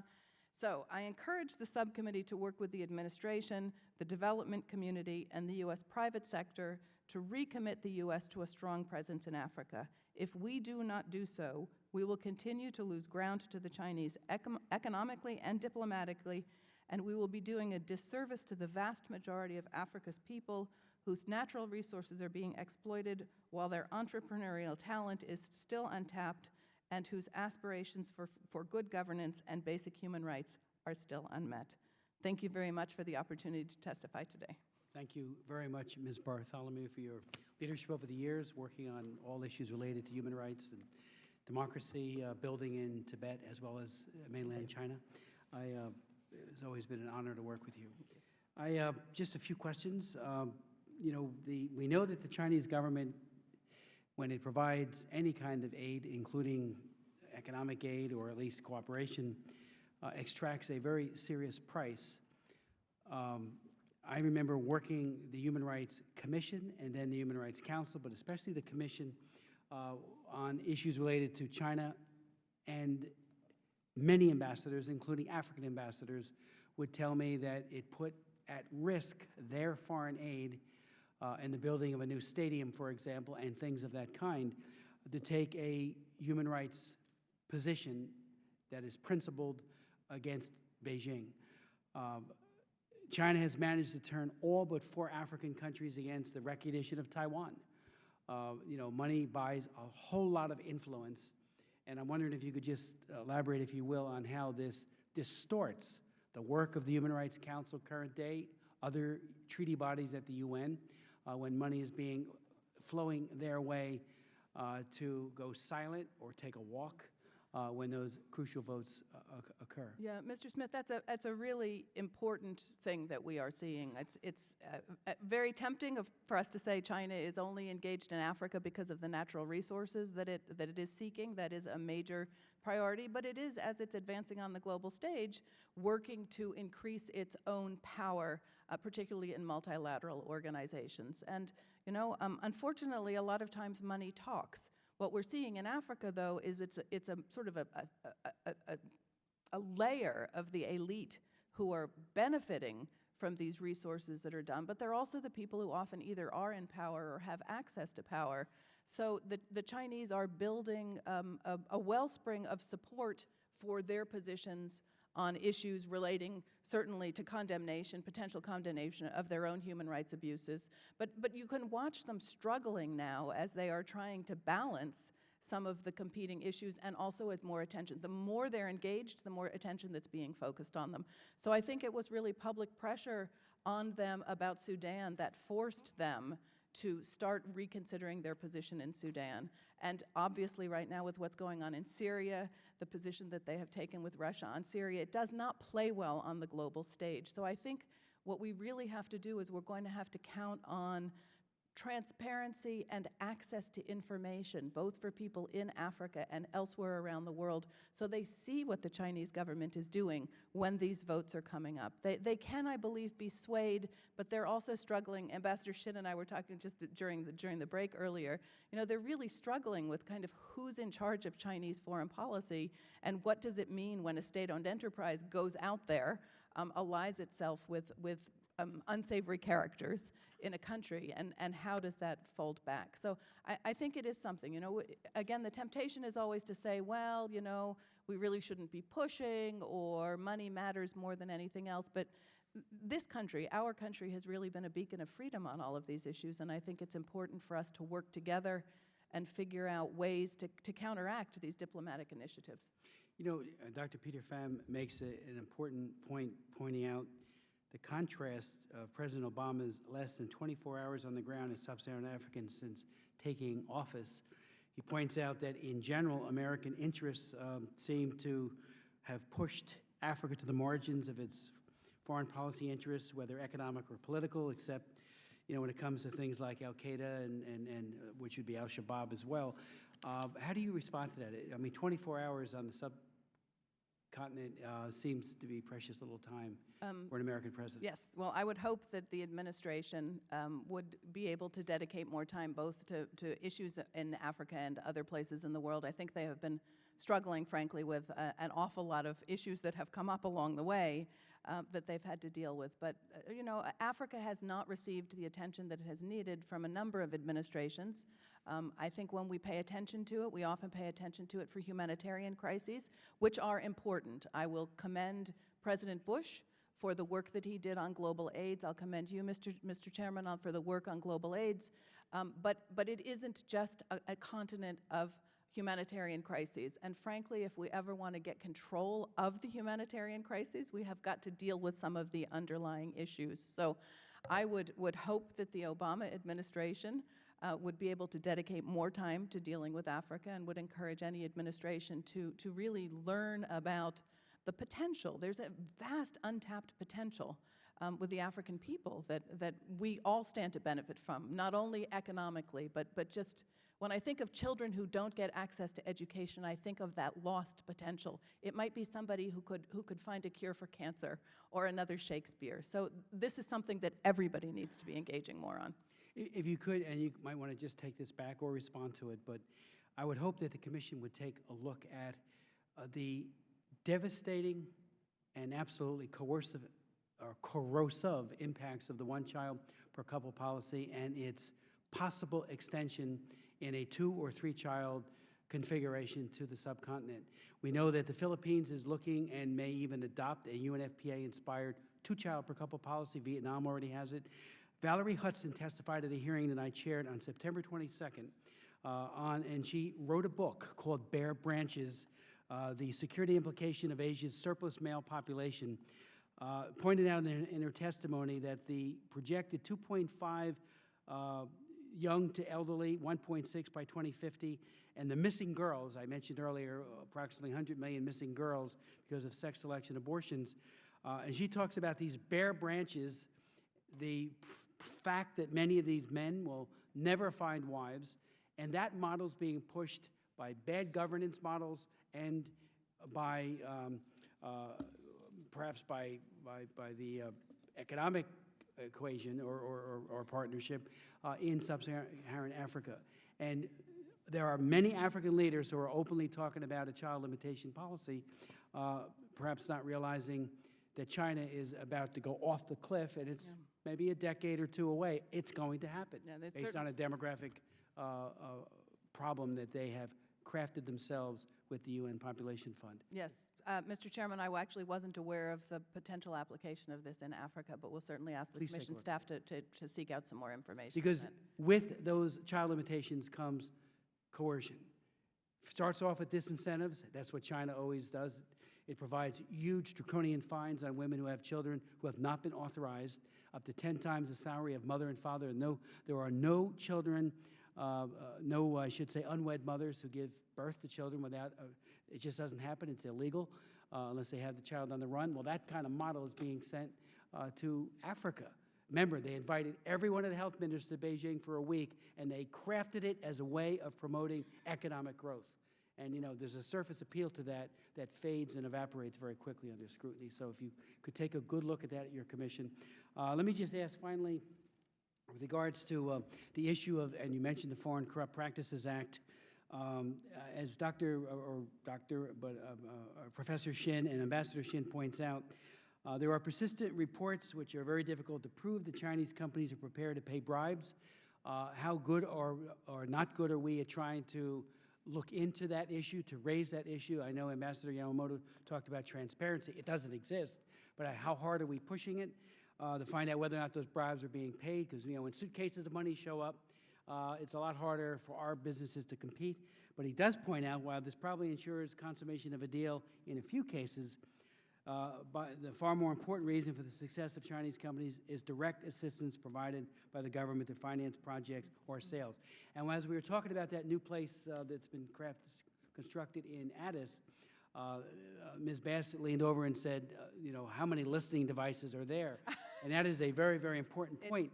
And I would add to that, since just 2 days ago we marked up the Global Online Freedom Act, my bill that tries to combat the misuse of IT companies and the internet, and would mean that Baidu and others who list on the U.S. Stock Exchange have to open up to the SEC their due diligence or lack of it with regards to human rights. I've been in those internet cafes in Beijing. You can't, they censor, but everything you say, everything is monitored by the cyber police. Now, if Africa is now picking up that same bad governance model, which is also a company model, I think we're in trouble. And I would suggest, as we were talking, that anything that goes on in that building will be surveilled ad nauseum by Beijing. I actually have thought about that myself as I have read that, and in fact, that building is like supposed to be maintained. Right. The building is supposed to be being maintained by Chinese technicians. So if we have any questions about that, one of the things that I found interesting associated with the African Union headquarters is there is a debate going on even among African leaders. There are some, like President Meles Zenawi, who I'm sorry to say has gone so far as to suggest that adoption of China's state-led economic model is the preferable model, and the AU chairman and the president of Equatorial Guinea was quoted as saying that the new headquarters was a reflection of the new Africa. But fortunately, there are other people there who have had to stay anonymous. An anonymous delegate to the AU said, this should be a symbol of Africans pulling themselves up, but instead it looks like China is doing it for us.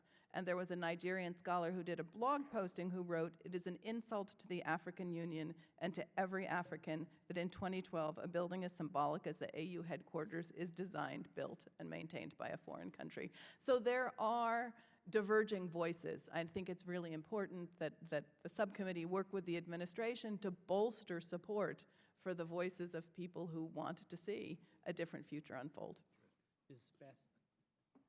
Yes, thank you very much for your presentation. And in the same vein in which the chairman was talking, I did want to go right to those questions. So I wanted to know if you were aware how extensive is the sale by China to African countries of internet filtering, cell phone interception, radio jamming technologies? I think, Congresswoman Bass, I'm going to have to get back to you on the specifics about that. But as you were mentioning the security issues on the African Union headquarters, China's telecommunication companies are really starting to consolidate their power over the telecommunications system in Africa, including Huawei, about which there are serious questions about at what level we would allow them to be participating. In terms of Chinese internet filtering, we'll get back to you on that, the purchase of that equipment. I appreciate that. And if since I came in your presentation, you might have mentioned some of these other points. So if I have, that, sorry about that. But, I know that periodically there are exchanges with African leaders and the Chinese Communist Party going to China. And I wanted to know if you might have some comment about that in terms of the effect of such exchanges on political parties or political behavior in various African countries. Like you said, we're going to adopt the Chinese economic model. So Right. Yes, I think that one of the things that the Chinese government has done, as it has really curried favor with some of the countries with which we have had some pretty serious disagreements in Africa, Sudan and Zimbabwe among them. When the Chinese government welcomes these leaders, some of whom are really international pariahs, and welcomes them along with everybody else, it gives them some international standing, which I think they then use, they exploit to their own advantage. But there are any number of ways that the Chinese are supporting these countries. Arms sales to Robert Mugabe, for example, in violation of sanctions. I think that exchanges are a good thing. What I would love to see would be for the United States to do the kind of welcome of a bunch of African leaders coming here, seeing the United States and having that same kind of exchange. I don't think... Well, maybe that's something the chairman and I can work on. Yeah, there you go. Maybe you guys to do it. And I don't know if you have exchanges with parliamentarians from Africa, but I think that would be an excellent thing to do. The Chinese government is very good at making people feel welcome. And in fact, it's very good at not raising the kinds of issues that we know that we would raise if we were here. My former boss, Ms. Pelosi, used to always say she was the skunk at the garden party when she would meet with foreign leaders, because she would be raising concerns about human rights abuses. So I believe that we would continue to do that. I believe that the Chinese government is not doing that, but I think we need to step up our game in terms of reaching out and hosting delegations. And let me just say that I sure appreciated some of your beginning comments when you said that, our orientation toward the entire continent, I mean, aside from the fact that some people view it as a country, but is from the humanitarian perspective and not looking at the assets that are actually in the country. And I remember the president's visit, and actually when he went to Ghana and all of that, and it was very exciting to see that visit take place, and I certainly hope that he's able to go back again. But I really think we need to change our orientation in terms of how we view the continent. So I just want to tell you that I really appreciated your comments in that regard. But maybe you can comment about humanitarian aid from another perspective, and that is how does China weigh in when there is a humanitarian crisis such as we're experiencing right now, and how do they measure up compared to the United States? I think if we use Somalia as the most recent example, through, I would say, international pressure, the Chinese have stepped up some, but not anywhere near as much as they should step up or as they could step up.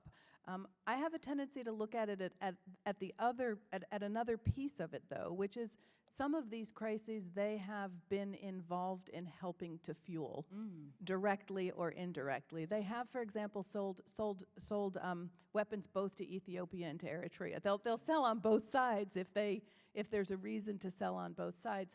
I think one of the real challenges that you're going to see with China, if it's willing to be the proverbial responsible stakeholder, is going to be in Sudan, which is the dispute that is going on between Sudan and South Sudan, with South Sudan holding the oil resources. China has been a major investor in the oil sector in Sudan, and they bet on Bashir coming out on top on that. So it will be very interesting to see whether they step up to take responsibility to try to get a peaceful and lasting resolution to the conflict that is going on there. So I think time will tell. I think they can contribute a whole lot more. I think that they need to learn to contribute to a humanitarian response as part of the global effort in any humanitarian response, not separate from it. So although this isn't humanitarian, anti-piracy, the counter-piracy, they are doing part of what's going on in the waters off of Somalia, but they're kind of doing their own thing as they're doing it. So it would be good to see them working together to contribute more on these humanitarian crises. Well, and when you say that where they have stepped up, they stepped up because of international pressure. What type of international pressure do they respond to? Oh, that's a good question. Is it the United Nations? Is it a Bono concert? Is it, what are they? It's a good question. A viral video? Answer. I think it's a combination of things. Sudan, again, is a good example. There was an international campaign, really, about Darfur. Our chairman here was a part of it. I'm sure out in California you were a part of it.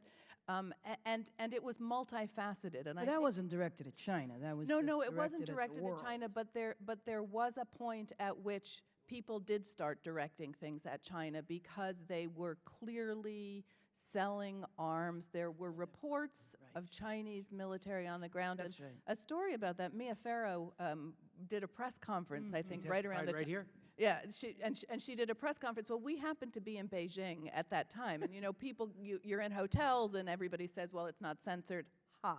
So we're in a hotel, and one of my colleagues who was in the army and was stationed earlier in his career in Beijing happened to have the TV on first thing in the morning on CNN, and lo and behold, Mia Farrow's talking about Sudan and China, and it got clicked off. And then the news cycle comes up an hour later. Story never shows up. So some censor had fallen asleep, but there are these examples of these international campaigns that pull together. Young people are a very important part of it. The faith-based community is a very important part of it. And again, I think as China engages more elsewhere in the world, it's going to have to learn how to deal with those things and participate. Okay, thank you very much. Great, thanks. Thank you so much. We actually called it, as you recall, Frank Wolf and I went over right before the Olympics, and all of us collectively were calling it the Genocide Olympics. Yeah. Just one very quick question. What place does Africa have in China's global military strategy? Global military strategy. I know that they are doing some peacekeeping operations. I think I might be like Ambassador Yamamoto and defer to one of our colleagues on the next panel to talk about the specifics of that. They are engaging more in peacekeeping operations than they have in the past. A little bit of military to military exchanges. I think we need to keep an eye on where they're doing those military to military exchanges. And then we heard the other day, this not so much military specific, but as we're looking at China, other issues related to China, China's interest in the sea lanes of communication. It's also about keeping free access to the coast of Africa for them to get the oil and the other resources that they're getting. So another issue I would say keep an eye on, and we can get back to you with more information Thank on you that. very much. Great. Thank you. Thanks so much Thank for you the for chance to testify. I'd like to invite our third and final panel, beginning with Dr. Peter Pham, who's the director of the Michael S. Ansari Africa Center at the Atlantic Council in Washington. He is the incumbent vice president of the Association for the Study of Middle East and Africa, an academic organization which represents more than 1,000 scholars, and is editor-in-chief of the organization's Journal of the Middle East and Africa. Dr. Pham was the winner of the 2008 Nelson Mandela International Prize for African Security and Development. He has authored half a dozen book chapters concerning Somali piracy, terrorism, and stabilizing fragile states, as well as more than 80 articles in various journals. Finally, he testified before our Committee on Somalia last July, so we welcome him back. We'll then hear from Mr. Stephen Hayes, who is the president and the CEO of the Corporate Council of Africa, an organization that has engaged in almost all of the political and economic issues affecting commerce between Africa and the United States. In his 12-year tenure at CCA, he has built it to be a highly respected nonprofit organization and has won numerous awards for his work. Mr. Hayes has spent most of his life working in the international nonprofit sector, volunteering in refugee camp, working at the World Alliance for the YMCAs, as well as the world's largest student exchange organization, and helping to found the Infant Formula campaign. Mr. Hayes testified before this committee on the Africa Growth and Opportunity Act back in 2005, so we welcome him back as well. And then Dr. David Shin, who has been a professor in the Elliott School of International Affairs at George Washington University since 2001. Prior to that, he served for 37 years in the U.S. Foreign Service and held the following positions, among others: desk officer for Somalia and Djibouti, political officer at the embassy in Kenya, and deputy director of the Somali Task Force. In addition, he served as the State Department coordinator for Somalia during the international intervention in the early 1990s, director of the East African Affairs, and then ambassador to Ethiopia. Dr. Shin also testified before the Committee on Somalia last July, so we welcome him back as well. Three very distinguished individuals. We'll begin with Dr. Pham. Thank you, Mr. Chairman. Mr. Chairman, thank you very much for the opportunity to come before you today and speak on the important topic of China's role and influence in Africa, their impact on both Africans and Americans, and the resulting implications for U.S. policy toward Africa. With your permission, I'll present a summary of my analyses on these questions and ask that my prepared statement be entered into the record. Without objection, Dr. Pham. Let me begin by adding my voice to the countless others, both here and in Africa, in regretting the passing of Congressman Payne. Although we did not always see eye to eye, there was no questioning the depth of his commitment to Africa, as well as his extraordinary humanity, which I had personal opportunity to experience firsthand. Mr. Chairman, notwithstanding the bad news of ongoing conflicts, lingering authoritarian tendencies, and some very regrettable backsliding, as evidenced by the coup d'etat in Mali last week, there is a great deal of good news out of Africa that perhaps doesn't receive the attention, including the fact that Africa is the home to 6 of the world's fastest growing economies over the past decade, that the fact that the continent as a whole has grown at a faster rate than East Asia, including Japan, in 8 of the past 10 years. This trend persists notwithstanding the fragile global economy. In fact, Africa is expected to grow faster this year than any region or country in the world, apart from China and India.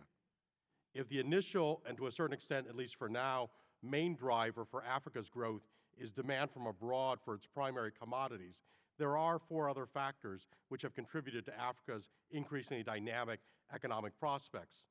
First, demographics mean that Africa is not only one of the most populous regions on the planet, but one of the youngest. By 2050, 1 in 4 workers on the planet will be an African. Second, Africa's population is not only growing, it's also rapidly urbanizing, thus adding further impetus to positive economic growth, given the clear and mutually reinforcing relationship between urbanization and economic growth. Third, Africa has embraced recent technology innovations, using them to leapfrog traditional stages of development. Fourth, Africa's financial services sector has grown rapidly in response to its changing economic landscape. And while resources have been a big factor in Chinese engagement of investments in Africa, there's been a noticeable shift in line with the changes in the continent's economic landscape. In fact, of the $9.3 billion worth of Chinese foreign direct investment in Africa in 2010, almost 14 times what it was just 10 years earlier. The largest chunk, 42.3%, went to services, and another 22 went to manufacturing, and only 29.2% went to the extractive industries. Trade is booming between African countries and China, with some 12.5% of all African exports going to China, 15 times what it was in 2001. According to a report published by the State Council in China, despite the slump in 2009 attributed to the international financial crisis, the volume of bilateral trade between China and Africa was such that China surpassed the U.S. that year as the continent's biggest trading partner. The government of China has encouraged and vigorously supported Chinese firms in expanding their investments in Africa. China has signed trade agreements with 45 African countries, bilateral agreements regarding the promotion and protection of investment with 33, and accords to avoid double taxation with 11. The government has also set up the China-Africa Development Fund, a stock equity fund that gives special support to Chinese enterprises when they invest in Africa. And recently, they tripled the capitalization of that entity. China has not failed to recognize the opportunities, both diplomatic and commercial, in the significant infrastructure being built out throughout Africa in transportation, communications, power, water, healthcare, and other sectors. So embedded have Chinese companies become in African infrastructure development that prior to the publication of new guidelines prohibiting the awarding of U.S. contracts to government-owned enterprises from the Millennium Challenge Corporation, a Chinese state-owned engineering and construction company, Sino-Hydro, was awarded two of the largest projects in the MCC compact in Mali, $71 million for improvements to the airport and $46 million for expansion of irrigation canals in the Niger River. It should be noted that increased trade with China is a double-edged sword for African countries when it comes to imports. On the one hand, it makes relatively affordable goods available, which clearly benefits African consumers. On the other hand, Chinese manufacturers tend not to establish many links with local firms, preferring instead to turn to reliable, cost-competitive, established suppliers back in China. This, in turn, necessitates further imports. This may be the most direct and deleterious impact of China's trade and economic growth on many African countries, the hollowing out adversely affecting Africa's medium and long-term development prospects. Paralleling China's burgeoning economic stakes in Africa are its expanding political and security interests, which we can discuss later. Beijing has a consistent policy, while of not imposing explicit political conditionalities on its aid recipients. This philosophy of non-interference in the internal affairs of other nations fits well with the policy preferences of many African heads of state or government. On the other hand, in addition to the explicit requirement that its African partners break their links with Taiwan, there may be implicit assumptions that aid recipients support Chinese positions in various international forums. Overall, however, China makes few, if any, demands in terms of democratic norms and is certainly less inquisitive about how African leaders actually use agreed-upon credits, a stance which conflicts with the pro-democracy, good governance ethos that we and our traditional European partners promote. A relatively new area of Chinese engagement in Africa has been the security sector, where China's involvement has hitherto been limited to arms sales to various governments, some quite questionable. After having long taken a dim view of international peacekeeping missions, China has embraced it. As of the end of February this year, the PRC has deployed 1,894 military and civilian personnel on 11 UN missions. What's most interesting is the majority of Chinese peacekeepers are deployed in Africa. Currently, 1,505 PLA personnel. 3/4 of those assigned to peacekeeping are involved in 7 African missions, in the process accruing for the PLA significant tactical, operational, and strategic knowledge of the continent. Moreover, since January 2009, vessels from the Chinese People's Liberation Army Navy have been operating almost continuously in the Gulf of Aden and other waters off Somalia as part of the international naval deployment to counter Somali piracy. While by all accounts, the Navy deployment has cooperated correctly with other coalition forces, a strategy paper prepared by the Central Committee of the Chinese Communist Party in December 2010 forthrightly acknowledged that, quote, China can make use of this situation to expand its military presence in Africa, end quote. In discussing China's role in Africa, especially its assertion of vital and strategic interest, it's worth bearing in mind that while Chinese engagements have received the most attention, it's clear that other rising or emergent powers, above all the other BRIC countries, India, Brazil, and Russia, are also busy renewing old ties and forging new links with Africa, relations which will undoubtedly alter the strategic context of the continent. And while the African Growth and Opportunity Act of 2000 and its subsequent extensions, which together substantially lowered commercial barriers with the U.S. and allowed sub-Saharan African countries to qualify for trade benefits, the foreign direct investment flows from the U.S. to Africa remain negligible, and most of it directed to the petroleum or other extractive industries. On the security front, even before the current fiscal austerity, it was questionable whether the U.S. Africa Command had the resources adequate to achieving its mission of supporting U.S. government objectives through the delivery and sustainment of effective security cooperation programs that assist African nations to build up their own security capacity to enable them to better provide for their own defense. In summary, what can be done of the U.S. is not simply to cede Africa economically, diplomatically, and strategically to China and other countries. First and foremost, we should not forget the Africans. An all too pervasive temptation is to conduct business as if Africans were merely passive spectators rather than the principals in their own affairs. We need in particular to be sensitive to what democratic states, their leaders and people are saying.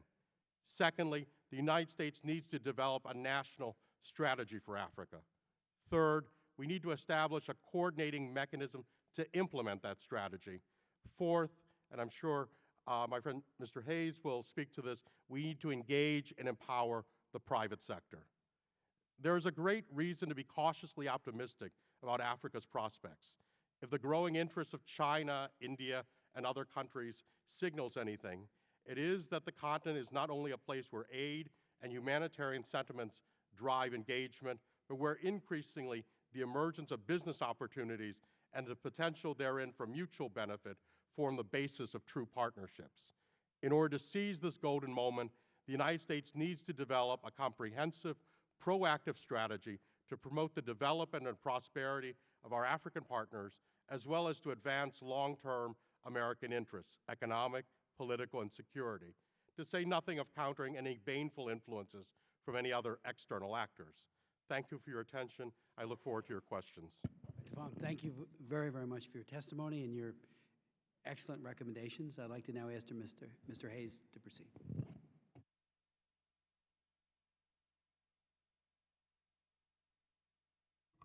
Thank you. Mr. Chairman, as you know, also would like to express condolences on the loss of Don Payne. I think you know that he and I were friends since 1968, so it was a particularly painful loss.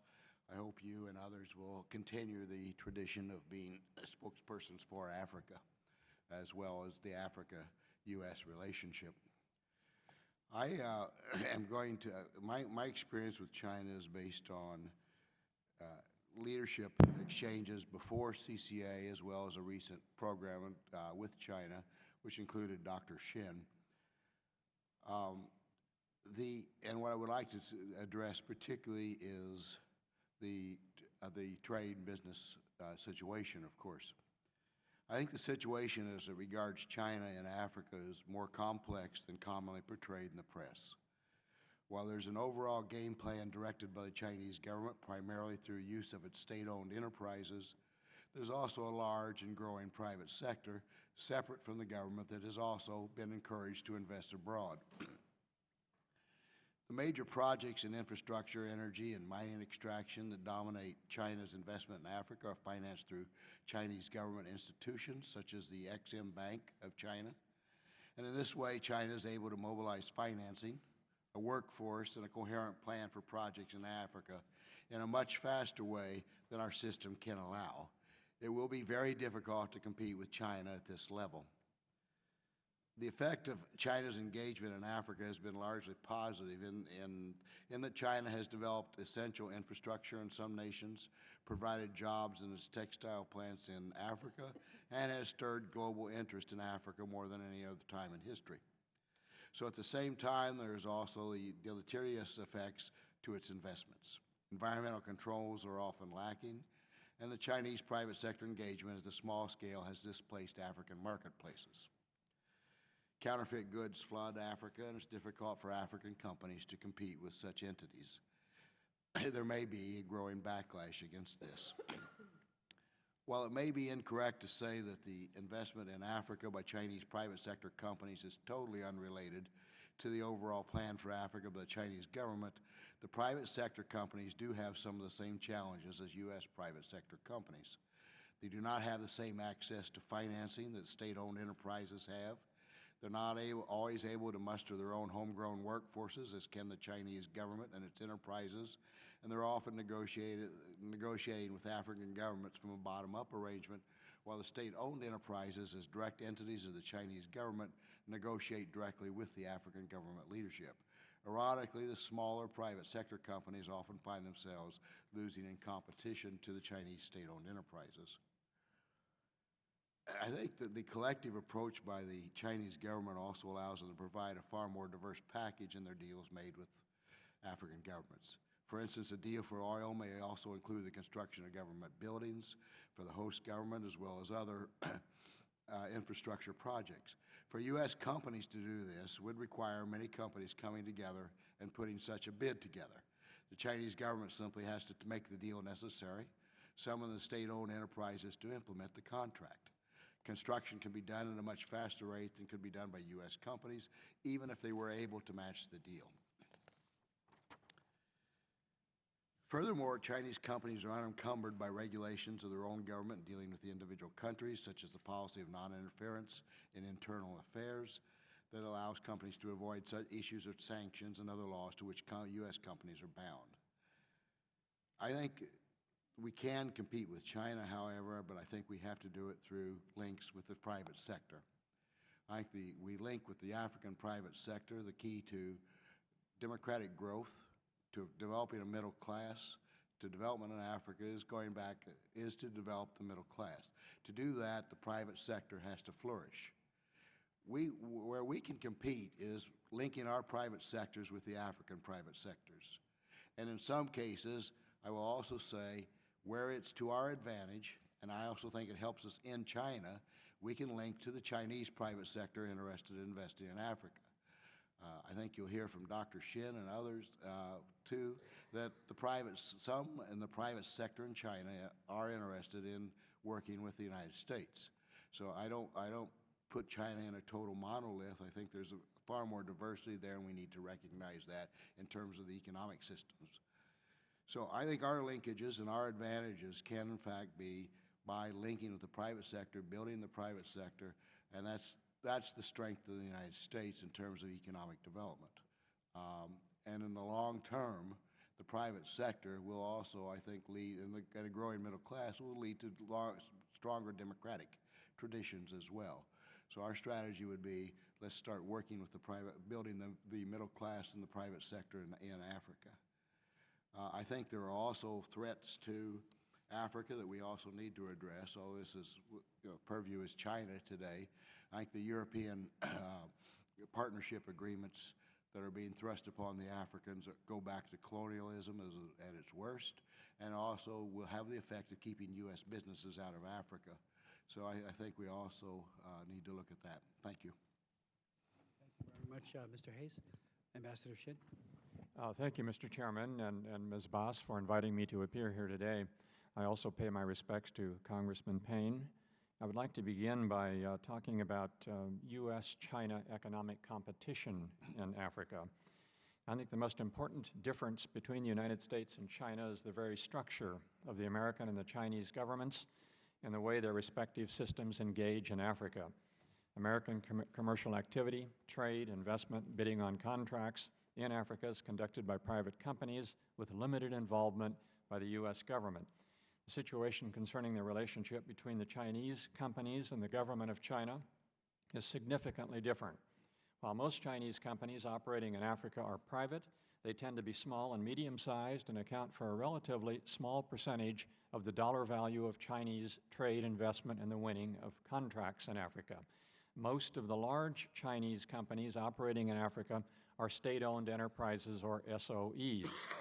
All of the SOEs receive extensive support from the government of China in the form of financing and establishing contacts with African governments. The links between the government of China and private companies are less clear.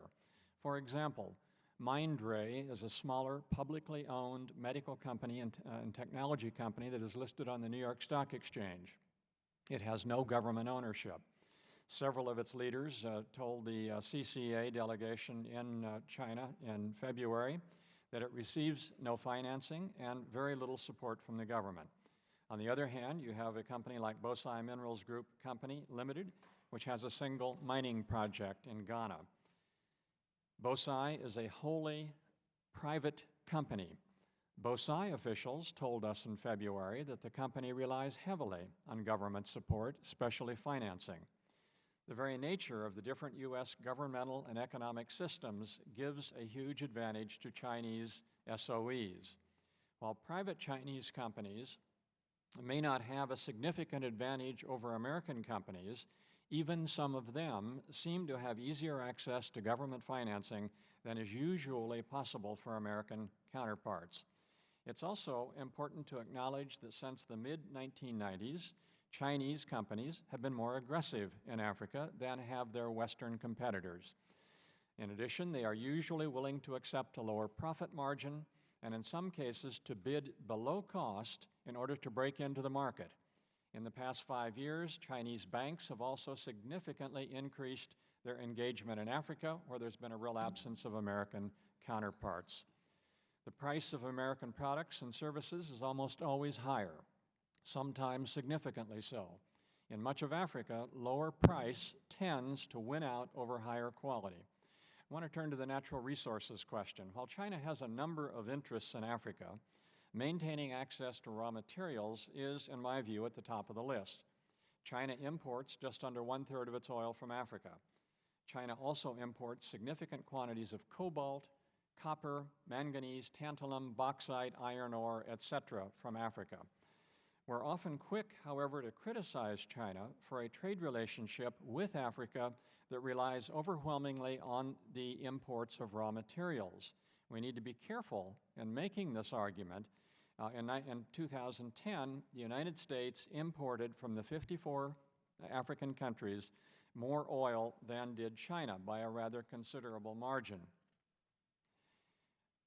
We were asked to look at the question of land grabs, or as I really prefer to call it, land leasing. There's been a considerable amount of inaccurate and exaggerated reporting on so-called land grabs in Africa. These deals are, in fact, long-term leases, albeit sometimes up to 50 years. China is often cited as being at the center of these deals. The most thorough research on this topic has been done by the Oakland Institute, an independent policy think tank in Oakland, California. My written testimony summarizes the conclusions, and I won't take the time to go over them here, but I really urge that the committee take a look at what we know so far, at least in the 7 countries where the Oakland Institute has done a study. And they have effectively found that China is a minor player in all of this. In fact, in 2008, China's National Development and Reform Commission announced a 20-year food security strategy that explicitly stated foreign land acquisitions would not be part of China's strategy. And I've given my written testimony some of the reasons as to why there is this misperception out there that China is deeply involved in it. Let me turn to the promotion of democracy and human rights. U.S. support for democratization and the amelioration of human rights abuses in Africa are the topics of sharpest American and Chinese policy disagreement, without any real competitors. The approaches of China and the United States are philosophically different, and they're not likely to be bridged in the foreseeable future. China accepts whatever government is in power, irrespective of the manner in which it obtained power or how it rules once it is in power. China is not prepared to be pressured, or it's not prepared to pressure, rather, African governments to democratize because of its own system of government, which is not along the lines of Western liberal democracy. It sees no point in urging African governments to follow such a course. At the same time, China does not hold itself out to African countries as a model to follow, contrary to common belief in media accounts. Nor will China be supportive of U.S. and Western efforts to encourage better human rights practices in Africa. African countries can depend on China to avoid raising controversial human rights issues in the UN Human Rights Council, and on occasion to even support them when they are criticized by Western countries, and this practice works in reverse. And finally, a couple of issues on which I think there is actually room for China and the United States to collaborate to our mutual advantage, and these are sensitive political issues, but both the United States and China have an interest in political stability in Africa.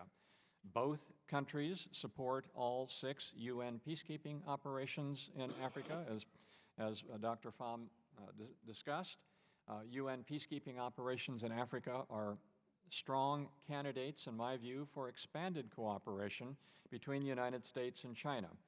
Both the United States and China have been supportive of the transitional federal government in Somalia and in combating al-Shabaab, and both countries want to see the establishment of a national government that has widespread support of the Somali people and control of the entire country. And finally, both the United States and China have an interest in ensuring peace in Sudan and South Sudan and the full implementation of the comprehensive peace agreement that led to the creation of South Sudan. China has an added interest, a multi-billion-dollar investment in oil infrastructure, and the fact that it obtains about 6% of its imported oil from Sudan and South Sudan. The disputes between Sudan and South Sudan are complex and involve far more than oil. They have the potential to cause a major new conflict between the two countries. This is not in the interest of either the United States or China. The United States has considerable influence in South Sudan, but little influence in the north, whereas China has significant influence in the north, less so in the south.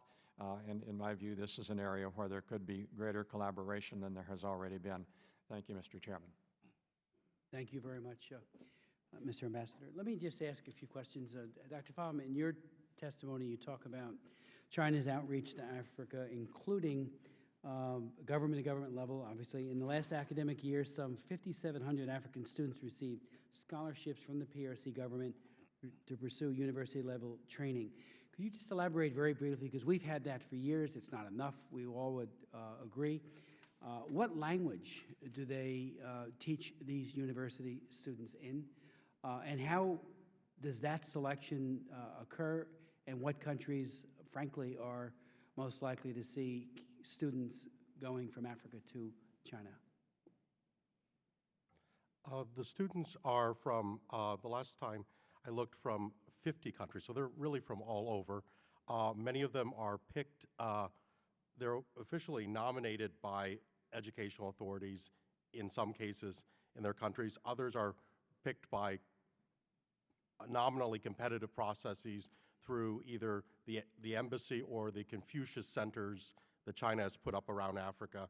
Though what I've discovered over the years, anecdotally, and I don't have the data to quantify this, but anecdotally, the perhaps disproportionate number of children, grandchildren, nieces, nephews of people of a certain influence in government who receive these scholarships. So there is a little bit of that to it. As far as the education, A little or a lot? Do we have any breakout? there's no data because they're not very transparent. It's more anecdotal, conversational. I'll talk to a minister and he'll have a daughter in school in London, a son in school here, and the nephew's in Beijing studying something. So Africans in China. But as to the education they receive, it fully varies, just as Chinese universities vary. Some get first-rate educations at some of the leading institutions in Beijing and Shanghai.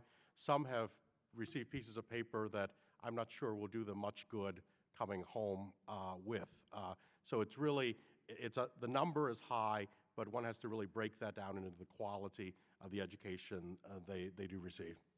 Is there any evidence of indoctrination into, the Chinese model of governance? And I mean, Moscow University was the place people were sent, whether from Cuba or anywhere else, to receive that political training. Is that a component of this in whole or in part? Not formally, although those who, there are some who attend, for example, training institutes for the governing elites. To give cite one clear example, actually a famous one, infamous one, Joseph Kabila, the presumptively re-elected president of the ironically named Democratic Republic of the Congo, is an alumnus of the National Defense University in Beijing. And the curriculum there very clearly includes indoctrination so at that level, certainly it exists. And others come home as admirers of the Chinese system. Others actually, quite frankly, I've met some who've turned against it, but some come admirers, and then there's the follow-up, and I think that's important. Chinese embassies, many of them can carry on follow-up. We have many people who pass through our schools, but we rely more on the soft power, the affection they may develop for our culture, our people, et cetera. We don't keep tabs and files on them at the embassies and follow up on them perhaps as meticulously. What language? Teaching, primarily in Chinese. In a few cases on the East, they provide initial training in other languages until they get up to speed, but most of them sit in fact, I met one alumnus of a Chinese university who probably would have trouble reading a menu. I'm not sure what she did for 3 years in China, but basically came back with a very limited, they didn't really give her enough language instruction, so she spent her 3 years there, came home, had a piece of paper, but not much. In fact, when I met her, she was actually enrolled in another course back at home to continue her education. She'd been sent off to a provincial boondock somewhere. Now, you mentioned the last academic year. Is this something that is ratcheting up as a way of influencing the next generation of leadership in Africa? I think they are. The trend seems to be they're ratcheting up. They promised at the last forum on China-Africa cooperation that they would train during the period between the two, 5,000, but they had 5,000 award last year, so they're well ahead of what they promised. So it seems to be now there's going to be another ministerial level meeting of that forum this year, so it'll be interesting. That's usually when they parade out the numbers, and it'll be an interesting to garner some of that. You mentioned, and any of you would like to touch on any of these issues, the targeting of UN peacekeeping missions as a way of, it may be for good reasons, but it also might have a more sinister motive. 1,550 PLA personnel. I'm wondering how well integrated they are to the other African Union peacekeepers, because we all know that they are predominantly Africans. That's been the new and very positive trend. Do they keep to themselves? Are they part of the command structure that suggests that they are integrating? And the targeting of the AU itself, any of you would like to touch on this, as a central place to have significant influence for less amount of exertion. The building of the building and all the other things that they are doing seems to get an enormous amount of positive impact at the UN and everywhere else where the Chinese are trying to exercise their clout and muscle. On the peacekeeping, on one hand, the UN peacekeeping is, as you know, Mr. Chairman, always an exercise in trying to get bodies and units out. And so the Chinese have adapted, I think, a very interesting strategy in that regard. They provide units, rather unlike some other countries, India, Pakistan, Bangladesh, that provide large numbers of troops, many of them not in necessarily the units to man everything from guard posts to roadblocks.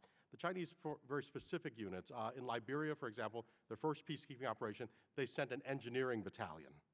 The same in Darfur, an engineering battalion. Other places, in Liberia, also a small cell that managed the port at Buchanan. So they're very they send very specially trained units that are hard to come by, so force commanders usually welcome them, but that also permits them to maintain unit coherence. There are a few Chinese officers that are billeted out in other commands, so they maintain, but they usually are consistent units. Give you an example, upcountry Liberia in Swedru, where the engineering battalion built the so-called Friendship Road, which we, the United States, paid 20% of the bill for, but there's no indication on the sign other than that it was built by Chinese peacekeepers, I would observe. The engineering battalion kept itself billeted separate from the rest of the Africans who made up the peacekeeping force, the Ethiopians, et cetera. The Chinese had their own facilities, their own mess hall, and all that. So there is a logic to it. Interestingly, 2 years ago, the Ministry of Defense created for the first time a separate, distinct office to handle peacekeeping. It's not exclusively African in focus, but it manages all their peacekeeping. And what we've seemed to have concluded is roughly about a half a dozen units in China provide all the peacekeeping personnel.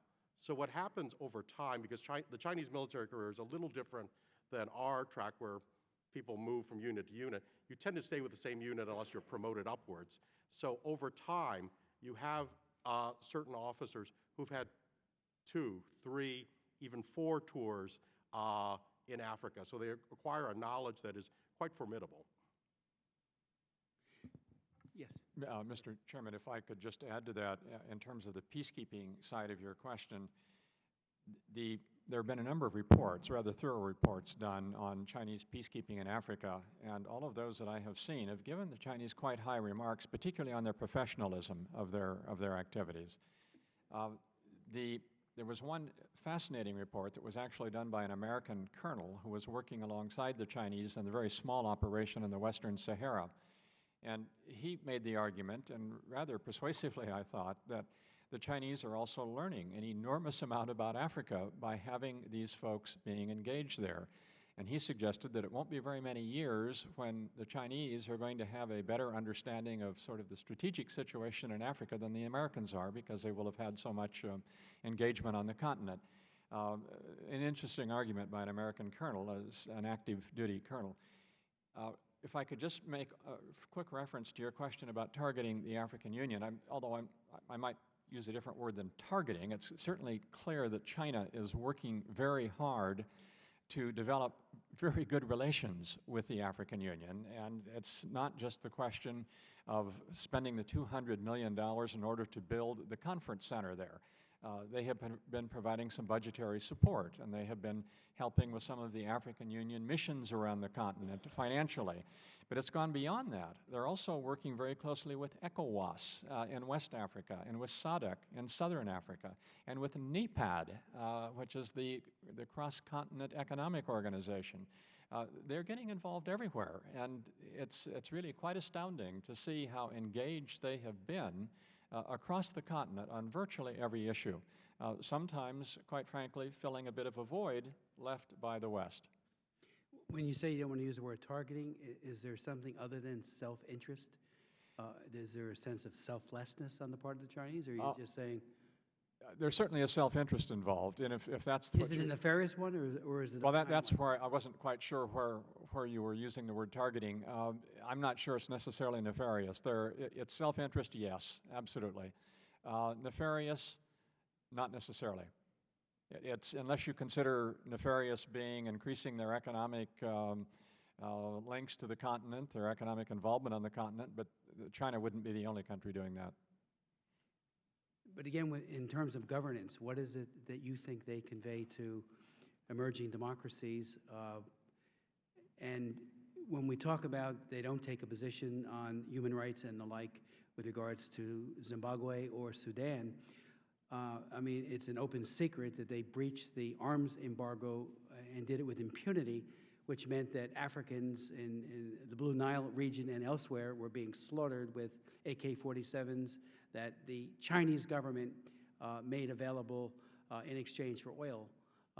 And the same would go with Zimbabwe. Matter of fact, we all applauded robustly when the South Africans and others refused to allow transshipment of munitions en route to Zimbabwe that could have caused huge amounts of death. So that's why, I don't mind if the evidence suggests that, suggesting a more nefarious, it is a dictatorship with gulags galore on its own soil, that being China I'm talking about. And, My reference was very Yes, narrow, though, please. targeting the Africa Union, and I think that's a little bit different than these other issues that you Okay. just raised. And I would argue that the United States, in that sense, tries to target the African Union. but it's all about whether or not it's for enlightened self-interest and Correct. for the benefit of those in those countries. PEPFAR, our malaria programs, as you know so well, as you all know so well, what was the purpose? To help people. Simple and end of sentence. What is the Chinese game plan here? I see it when I talk to African ambassadors, like I said earlier, who take a walk, and I'm not going to embarrass them by naming them, who take a walk on human rights issues vis-a-vis Sudan and elsewhere, and especially with regards to China itself, because of money that flowed to their country. That is outrageous, in my opinion. I think that the Chinese goals are very mixed on some of these things, and some would fall in the nefarious category, like providing arms to Sudan when Sudan is under sanctions, and that clearly is nefarious. But some of the other activity I would not describe as nefarious. Anybody else like to? Mr. Chairman, with your permission, before coming to this hearing, I hosted a luncheon for an African head of state who you brought up earlier, and I actually posed to him the question of what would he say if he were in my seat here? And if you permit me, this is a quote from him. "Why can't we find a formula where America makes investments with Africa without complicated packaging? We are tired of people asking questions which no answers will ever satisfy them," end quote. And I think that I think encapsulates what you're driving at, that China may be doing it for self-interested commercial reasons, but it does give an out for certain people who prefer not to have questions raised. Mr. Hayes. I think that, excuse me, Sure. obviously dealing with the cold, but I think that, yes, of course there are the nefarious reasons, but I think there's also a certain pragmatism to them. The Chinese take seriously regional institutions. They take seriously AU, ECOWAS. They take seriously not only for their own self-interest, and you could argue economic self-interest as well, that they see that the regional institutions provide larger markets. They provide infrastructure that has to be linked if they are to be successful for whatever reasons. So they do take seriously what I think we should have been doing. There's no reason the United States couldn't have been doing some of this. I've also suggested to the administration that, given the burning down of the Camesa building recently, that the United States ought to build, with the private sector, ought to rebuild the Camesa building as a model building with environmental, all the green technologies you wanted as a model for the country, rather than leaving it to Chinese to do that as well. There's no reason we couldn't do that with leadership. Can I just ask any of you who would like to answer?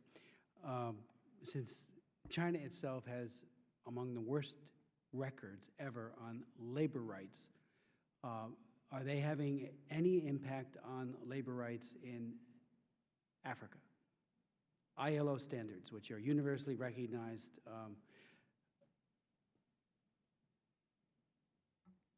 If you're asking it from a negative point of view, Or positive, maybe.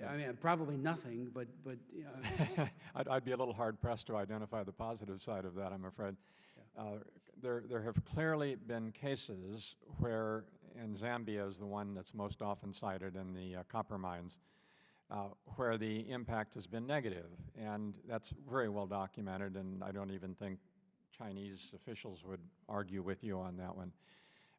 There are other cases where they have been very lax in abiding by local African labor regulations, either the minimum wage or amount of hours you work per week or whatever the case may be, and they haven't been good at that. I think China has slowly been learning that it has got to pay closer attention to what the African regulations are when they do impact when they hire Africans, and when they therefore impact their labor situation.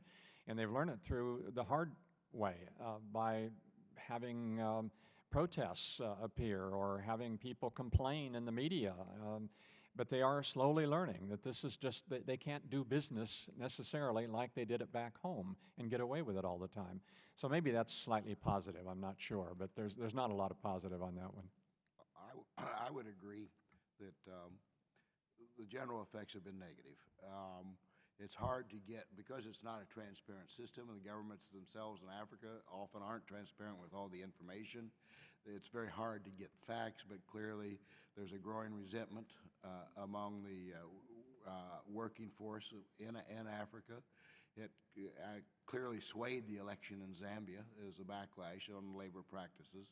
So there is a growing feeling. How much of it is anecdotal, how much of it is real, but clearly the labor force is also, I mean, you're displacing labor forces by bringing in Chinese workers. You're keeping the indigenous workforce from jobs. So that clearly is.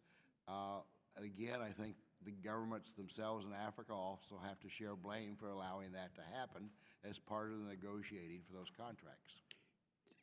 Do any of you know or have any sense as to whether or not any of those workers that are being brought in are from the Laogai, from the Gulag system? And finally, before going to Ms. Bass, on the spying issue, how robust do you think the PLA is in spying on the African nations, starting with the AU?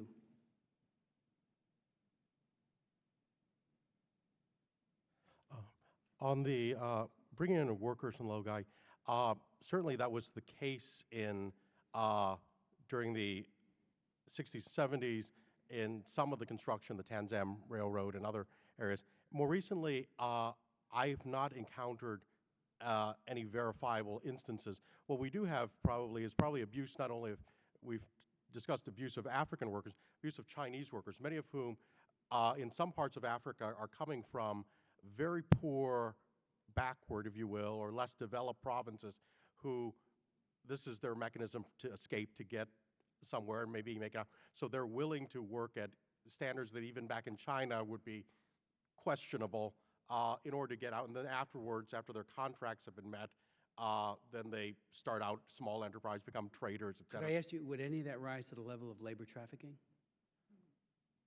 I think it's something that... Can they leave on their own volition? Is their passport taken away from them once they're in country? I think it's of their own volition getting there. Once they're there, you see some of the conditions. You get under. You really wonder. And you know, as a scholar, I don't have the ability to conduct the type of interview I think that someone in authority, whether in Africa or internationally, might be able to. It's certainly something I think that should be researched. These people, especially exit interviews of people who've left. Yeah, thank you. I would Yes, just Mr. add, Mr. Chairman, that in 2007, my colleague and I, who have finished this book on China-Africa relations, it's coming out in June, traveled to 7 countries in Africa, and we specifically set out to try to put to bed 2 rumors or 2 common reports. One was that China was using prison labor in a lot of its labor force on its construction projects. And the other was that there were sort of undercover PLA personnel who were guarding some of these facilities. And my colleague speaks fluent Mandarin, so he was able to interact with a lot of Chinese that we encountered too in their own language. We tried as hard as we could to get to the bottom of that, and inevitably the response that we got, particularly from our African sources, was that, oh, of course there's prison labor being used out there. And then our next question is, well, what proof of that do you have? And every single time that's where it stopped. He said, well, we don't have any proof, we just know it's true. And we couldn't get a shred of proof on it. Frankly, we concluded that there probably was, prior to 2007, in Sudan, some indication, not necessarily of prison labor, but of some undercover military personnel who were guarding facilities when Sudan was building oil infrastructure. But beyond that, we couldn't get any solid evidence at all on it. That doesn't mean it didn't happen. It just means we couldn't get it. Were the Chinese workers with whom you interviewed, could you give us any indication in how some- many and whether or not they were at liberty to discuss details? Yeah, my, of their- my colleague, I couldn't speak with him as I don't speak Mandarin, but my colleague did, and he made a special point of chatting them up whenever he ran into them, and he certainly never ran into any of them that came from this background. They were just basically unskilled or semi-skilled laborers who were out trying to make a few more dollars than they would make if they were working back in China, and they were all going home after the end of their contracts. But these were just very, very ordinary Chinese folks, and we obviously didn't see everyone. Okay, but about how many, just for the record? That he talked with? Yeah. Oh, probably a couple dozen scattered around Africa. Okay, thank you. Ms. Bass. Thank you. I just have a few questions. I appreciated your questions, and you covered many of the areas that I was interested in, but I want to kind of follow up on a few of the areas that you were talking about. One, I want to talk about the quality of the work that's done in Africa, and this is general, but maybe you can cite a few examples. You know, as I sit and I listen and read about how the Chinese don't follow any standards or regulations, so then what does that say about the quality of the work that's done?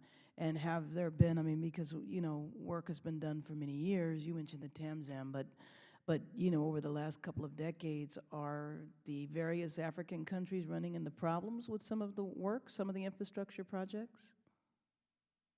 And I'm asking my questions generally. I'm sorry, not directed to anyone. I'd like to take that on two counts. When we were in China about last month, some very good private enterprise companies, Mindray, for instance, and one of the company that made the appliances, they admitted, they said our quality is not the same quality as Western quality yet. We're working to get to that level, and so we market our products at a lower level. We don't market the richer consumer. We market the middle and lower levels. So, you know, by their own admission, the quality is not as good. Again, anecdotal, because I haven't bought Chinese products in Africa, but again, what we're told time after time is the quality is far less. One of the African ambassadors said, you know, we can repair, the Chinese can build a road and we can repair it 8 times for what it would cost a U.S. company cost us to pay a U.S. company to do it. My answer is, do you really want to repair it 8 times? Right. But nevertheless, yeah, that's there's a general admission, at least my experience from China as well as throughout Africa, the quality is less. But let's keep in mind in the 1960s that we had the same view of Japanese products. Okay, I didn't know that. That they were, yeah, well, I'm an older guy. but you know, we made fun of Japanese products as cheap, inferior. They were, but it didn't take too long to move up the ladder, and I think the Chinese, you can expect some of that too. We visited a car factory in China. It's clear the product's cheaper. It's not the same quality. But it's going to be affordable to some that couldn't afford it. Well, but you know, there's quality and there's quality, because I mean, you know, you can buy a Mercedes and you know you can buy a Hyundai. And we have different levels of quality here too. I wasn't so much. I mean, I would assume, I guess, it might not be the same quality as the U.S., but that doesn't mean it's not safe. And in specific regard to the safety of buildings or the safety of roads, that's kind of what I was referring to. You know, I mean, and maybe what you were saying about repairing the roads is, you know, might be an example, but I think the roads are not as safe as well built. Again, unfortunately, I can't. I'm not a road tester. I can only go anecdotal in what I've told, but even by some leaders of countries, that the roads wash out too easily. We have to go back. But again, we're also told that they're beginning to improve the quality in certain countries as well. There was high praise for the Chinese roads built in Ethiopia. There was far less praise for the Chinese roads built in the Republic of Congo. you know, it's like when you hear there's an earthquake in Central or South America, and it's well, I come from Los Angeles, so I'm used to earthquakes. So, you know, there might be a 6.0 earthquake, and there's devastation. Certainly isn't devastation in California from that. So That's kind of what I meant in terms of the building, quality. Doesn't have to be our quality, but, it can certainly be safe. I wanted to also talk to you about the workforce and what you were describing, Ambassador Shin, that you weren't able to document that folks were prisoners.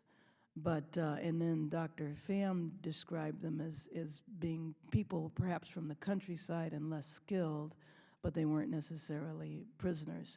So the chairman mentioned, do they have to surrender their passport? I mean, are they kind of like indentured servants? I heard, the contracts, are they easily able to go home once their contract is finished? Are they paid throughout?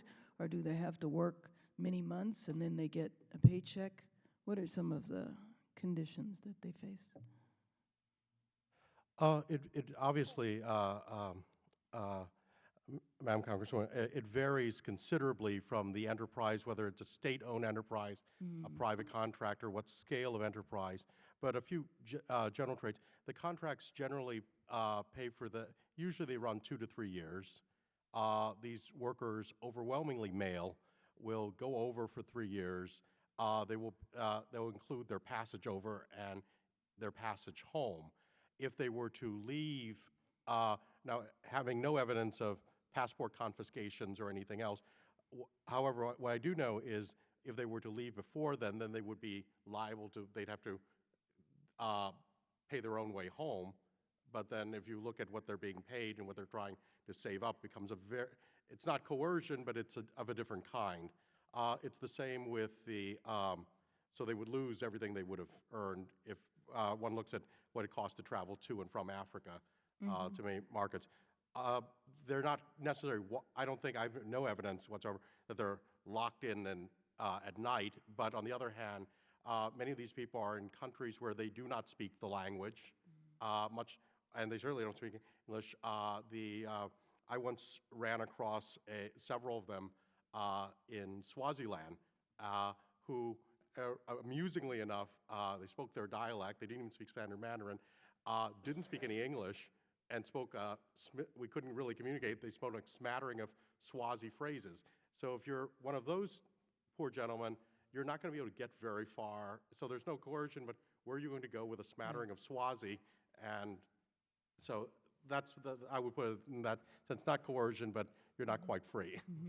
So on another note, thinking of those African students that are in China and wanting to know how they're treated, I remember years ago, back when Yugoslavia existed, visiting Yugoslavia and encountering African students there who were essentially segregated. I mean, they were locked down. They weren't able to do anything. They couldn't socialize in the general community. And so what happens to African students when they're in China? You told me they weren't taught very much. But I have, pretty high ties, as Dr. Shin can tell you, in China, and the people that I talk to say yes, the African students are fairly isolated. There is a strong prejudice, and it's a problem that they haven't resolved. The more, as I said, I feel like I'm going through puberty with this voice, but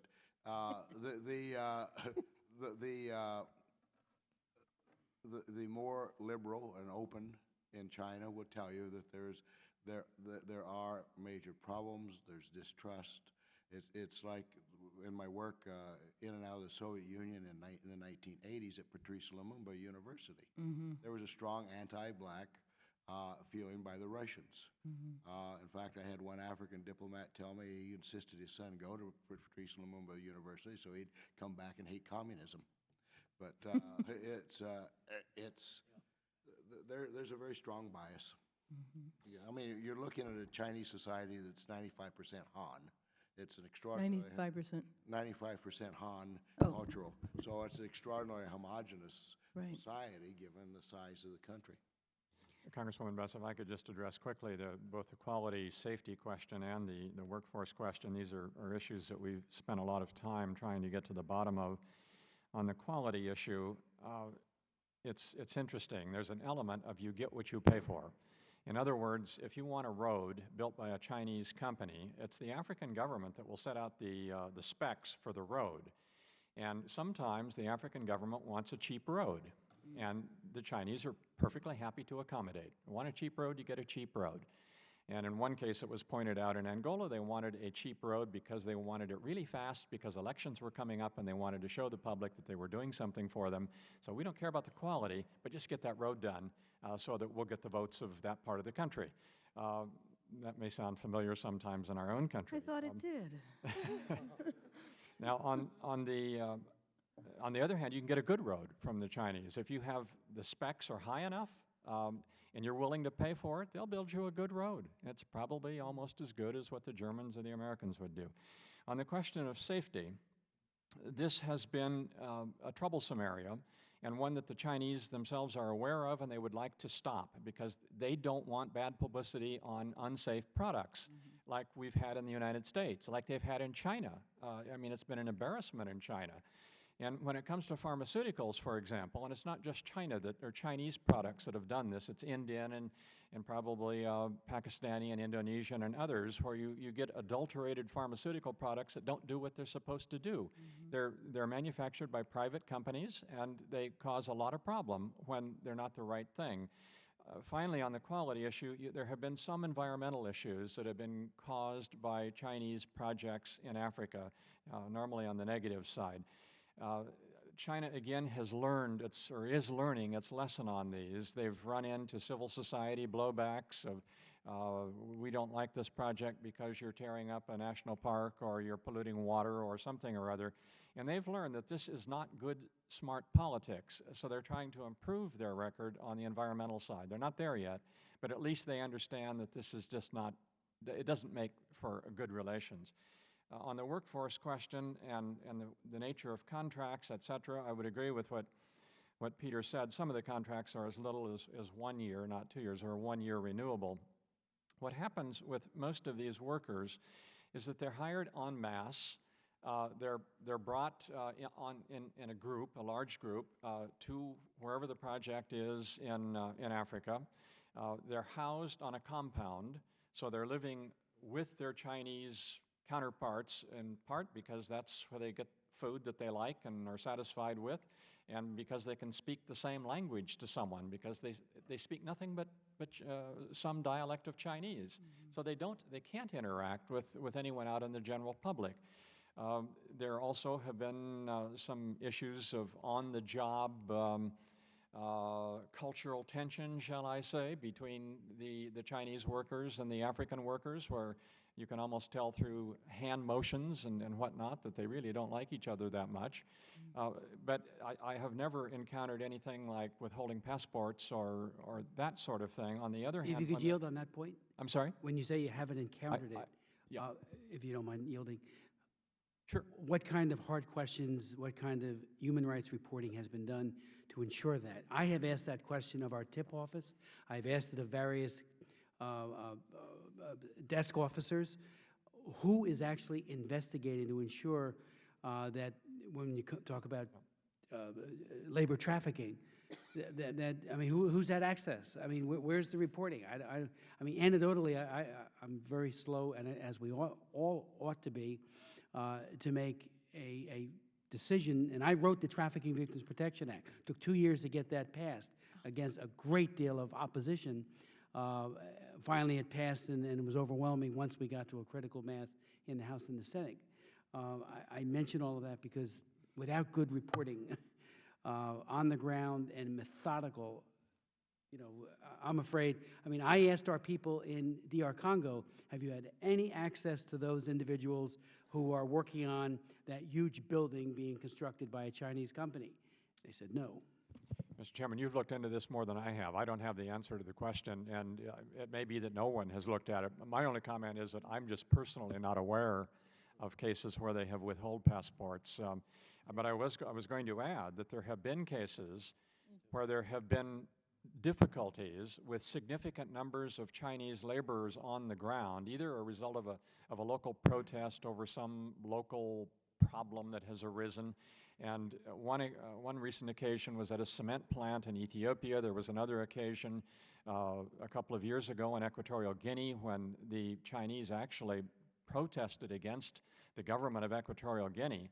And the way that the Chinese government dealt with both of those was simply immediately send all those people home. So they were on the next plane out of there, and that was the end of their involvement. So that would indicate certainly a considerable amount of control over the workforce. But I just haven't run into any case on the passport issue. I don't know. So switching subjects here, I wanted to especially speak with Mr. Hayes about this. And I have a major interest in our private sector getting involved with the private sector in Africa. And I wanted you to speak more to that and perhaps be specific where there are certain countries, and I didn't mean that to the exclusion of the other two panelists, but you had made reference to that in your comments. And, which countries do you think, which industries, which areas of the economy, looking for some guidance. Thank you. I'd like to take that. Basically, the private sector is poorly developed throughout Africa. Historically, most of them operated under a socialist system, which the private sector was pretty well repressed. However, there is a there is a growing private sector in Nigeria, Kenya, South Africa, Ghana for sure. Interestingly, Ethiopia. I think those are and in Zambia. There's several countries, as a matter of fact. I think, and there also are companies now that did not exist 20 years ago that could buy out U.S. companies. Really? Give me an yeah. example of that. Dangote in Nigeria. There's billionaire companies who have made their earnings legitimately. Who do they do? Concrete, all kinds of other things. South African companies as well. There are major CEOs emerging in a strong private sector, but there's also middle class starting to grow. These are the partners that we need to be linking with, and linking our private sectors. It's going to be very hard in the long term to do business in Africa without having private sector partners. And African private sector partners. Yeah, African private sector partners. Countries are demanding that more and more, partly as social responsibility, corporate, all that, but also, they're saying, look, if you're going to help us develop and you're going to come in here and do contracts, then help our private sector develop as well. Now, in some countries, they are naming the partners, which doesn't work very well, but in other countries, we have the freedom to find the right partners. And those countries I mentioned are, I think, the right countries. We ought to be linking with those, helping the middle class develop, and really our development work ought to be largely, I think, building a viable private sector. The stronger the private sector, the stronger the middle class, and the stronger push for democracy and related issues. Without a strong middle class, you have a very rich element and a lot of poor, and it's going to be very hard for any type of stability. So we ought to, in fact, our strategy at the Corporate Council, and we just finished our board meeting today. I was going to ask you about it. Is one, let's find those companies and bring them onto the board of the Corporate Council on Africa. Let's start making those links. Now, we do have staff people in those countries. The diasporan who came over here worked with CCA, wanted to go back. So in Ethiopia, Ghana, Nigeria, South Africa, and Kenya, we have staff on the ground that can help us locate who are the legitimate private sector starting to develop. It's not done by the embassies, or it's done by indigenous people who have worked with us and know that. I think it's a step, we're a small organization, but we're also fairly influential within the scope of things. Small organization with 200 companies? Well, we have 25 staff. We have 25 staff, and let me put a plug in, 13 nationalities represented on that staff. I think we're one of the most integrated small organizations in town, and I'm very proud of that. But in fact, two of my interns from two countries are behind me. But in any case, I think that's where we ought to put our efforts. We can't compete with the state-owned enterprises. It's a stacked competition. They're working with the people at the top.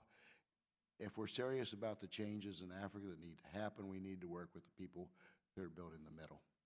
So you did the infant formula campaign, huh? Yeah, I was one of the 4 principal founders, and that can be documented.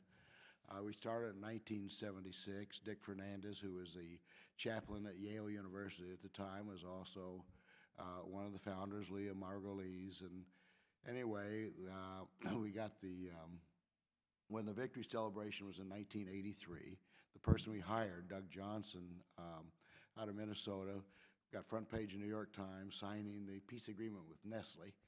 And then at the celebration, I was given a little plaque, which I still have and I'm very proud of, that said, "You started the whole thing." I didn't realize that I had raised all the budget for, that was sort of a gift. It wasn't much money, but raised the budget for the first 2 years entirely, and I never knew that until that day. So I remember that campaign very well. it's the only successful worldwide citizens campaign still.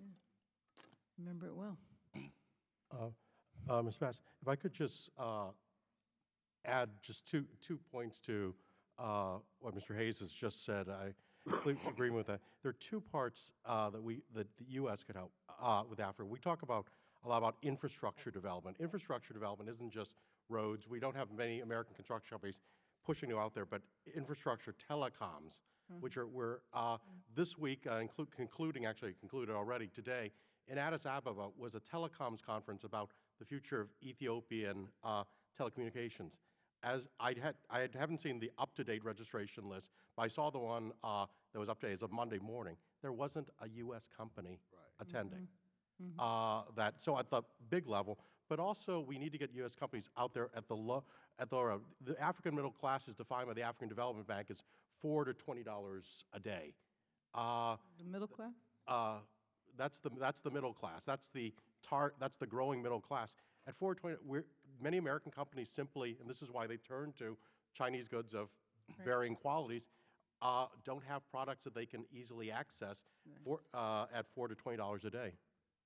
On that, I was going to say, I'm glad you say, I would have been shocked if we'd had telecom companies there.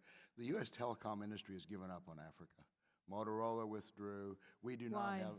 They were undercut on pricing. Chinese goods, ZTE, but it's not just only ZTE. The South African companies, MTN and others. We have withdrawn from that area. There are areas of the power sector that we can compete. There isn't a country, including South Africa, in Africa that's meeting its current power needs. What about solar? So, I mean, if you think of the continent, we have that, but interestingly, China is also starting to sell solar.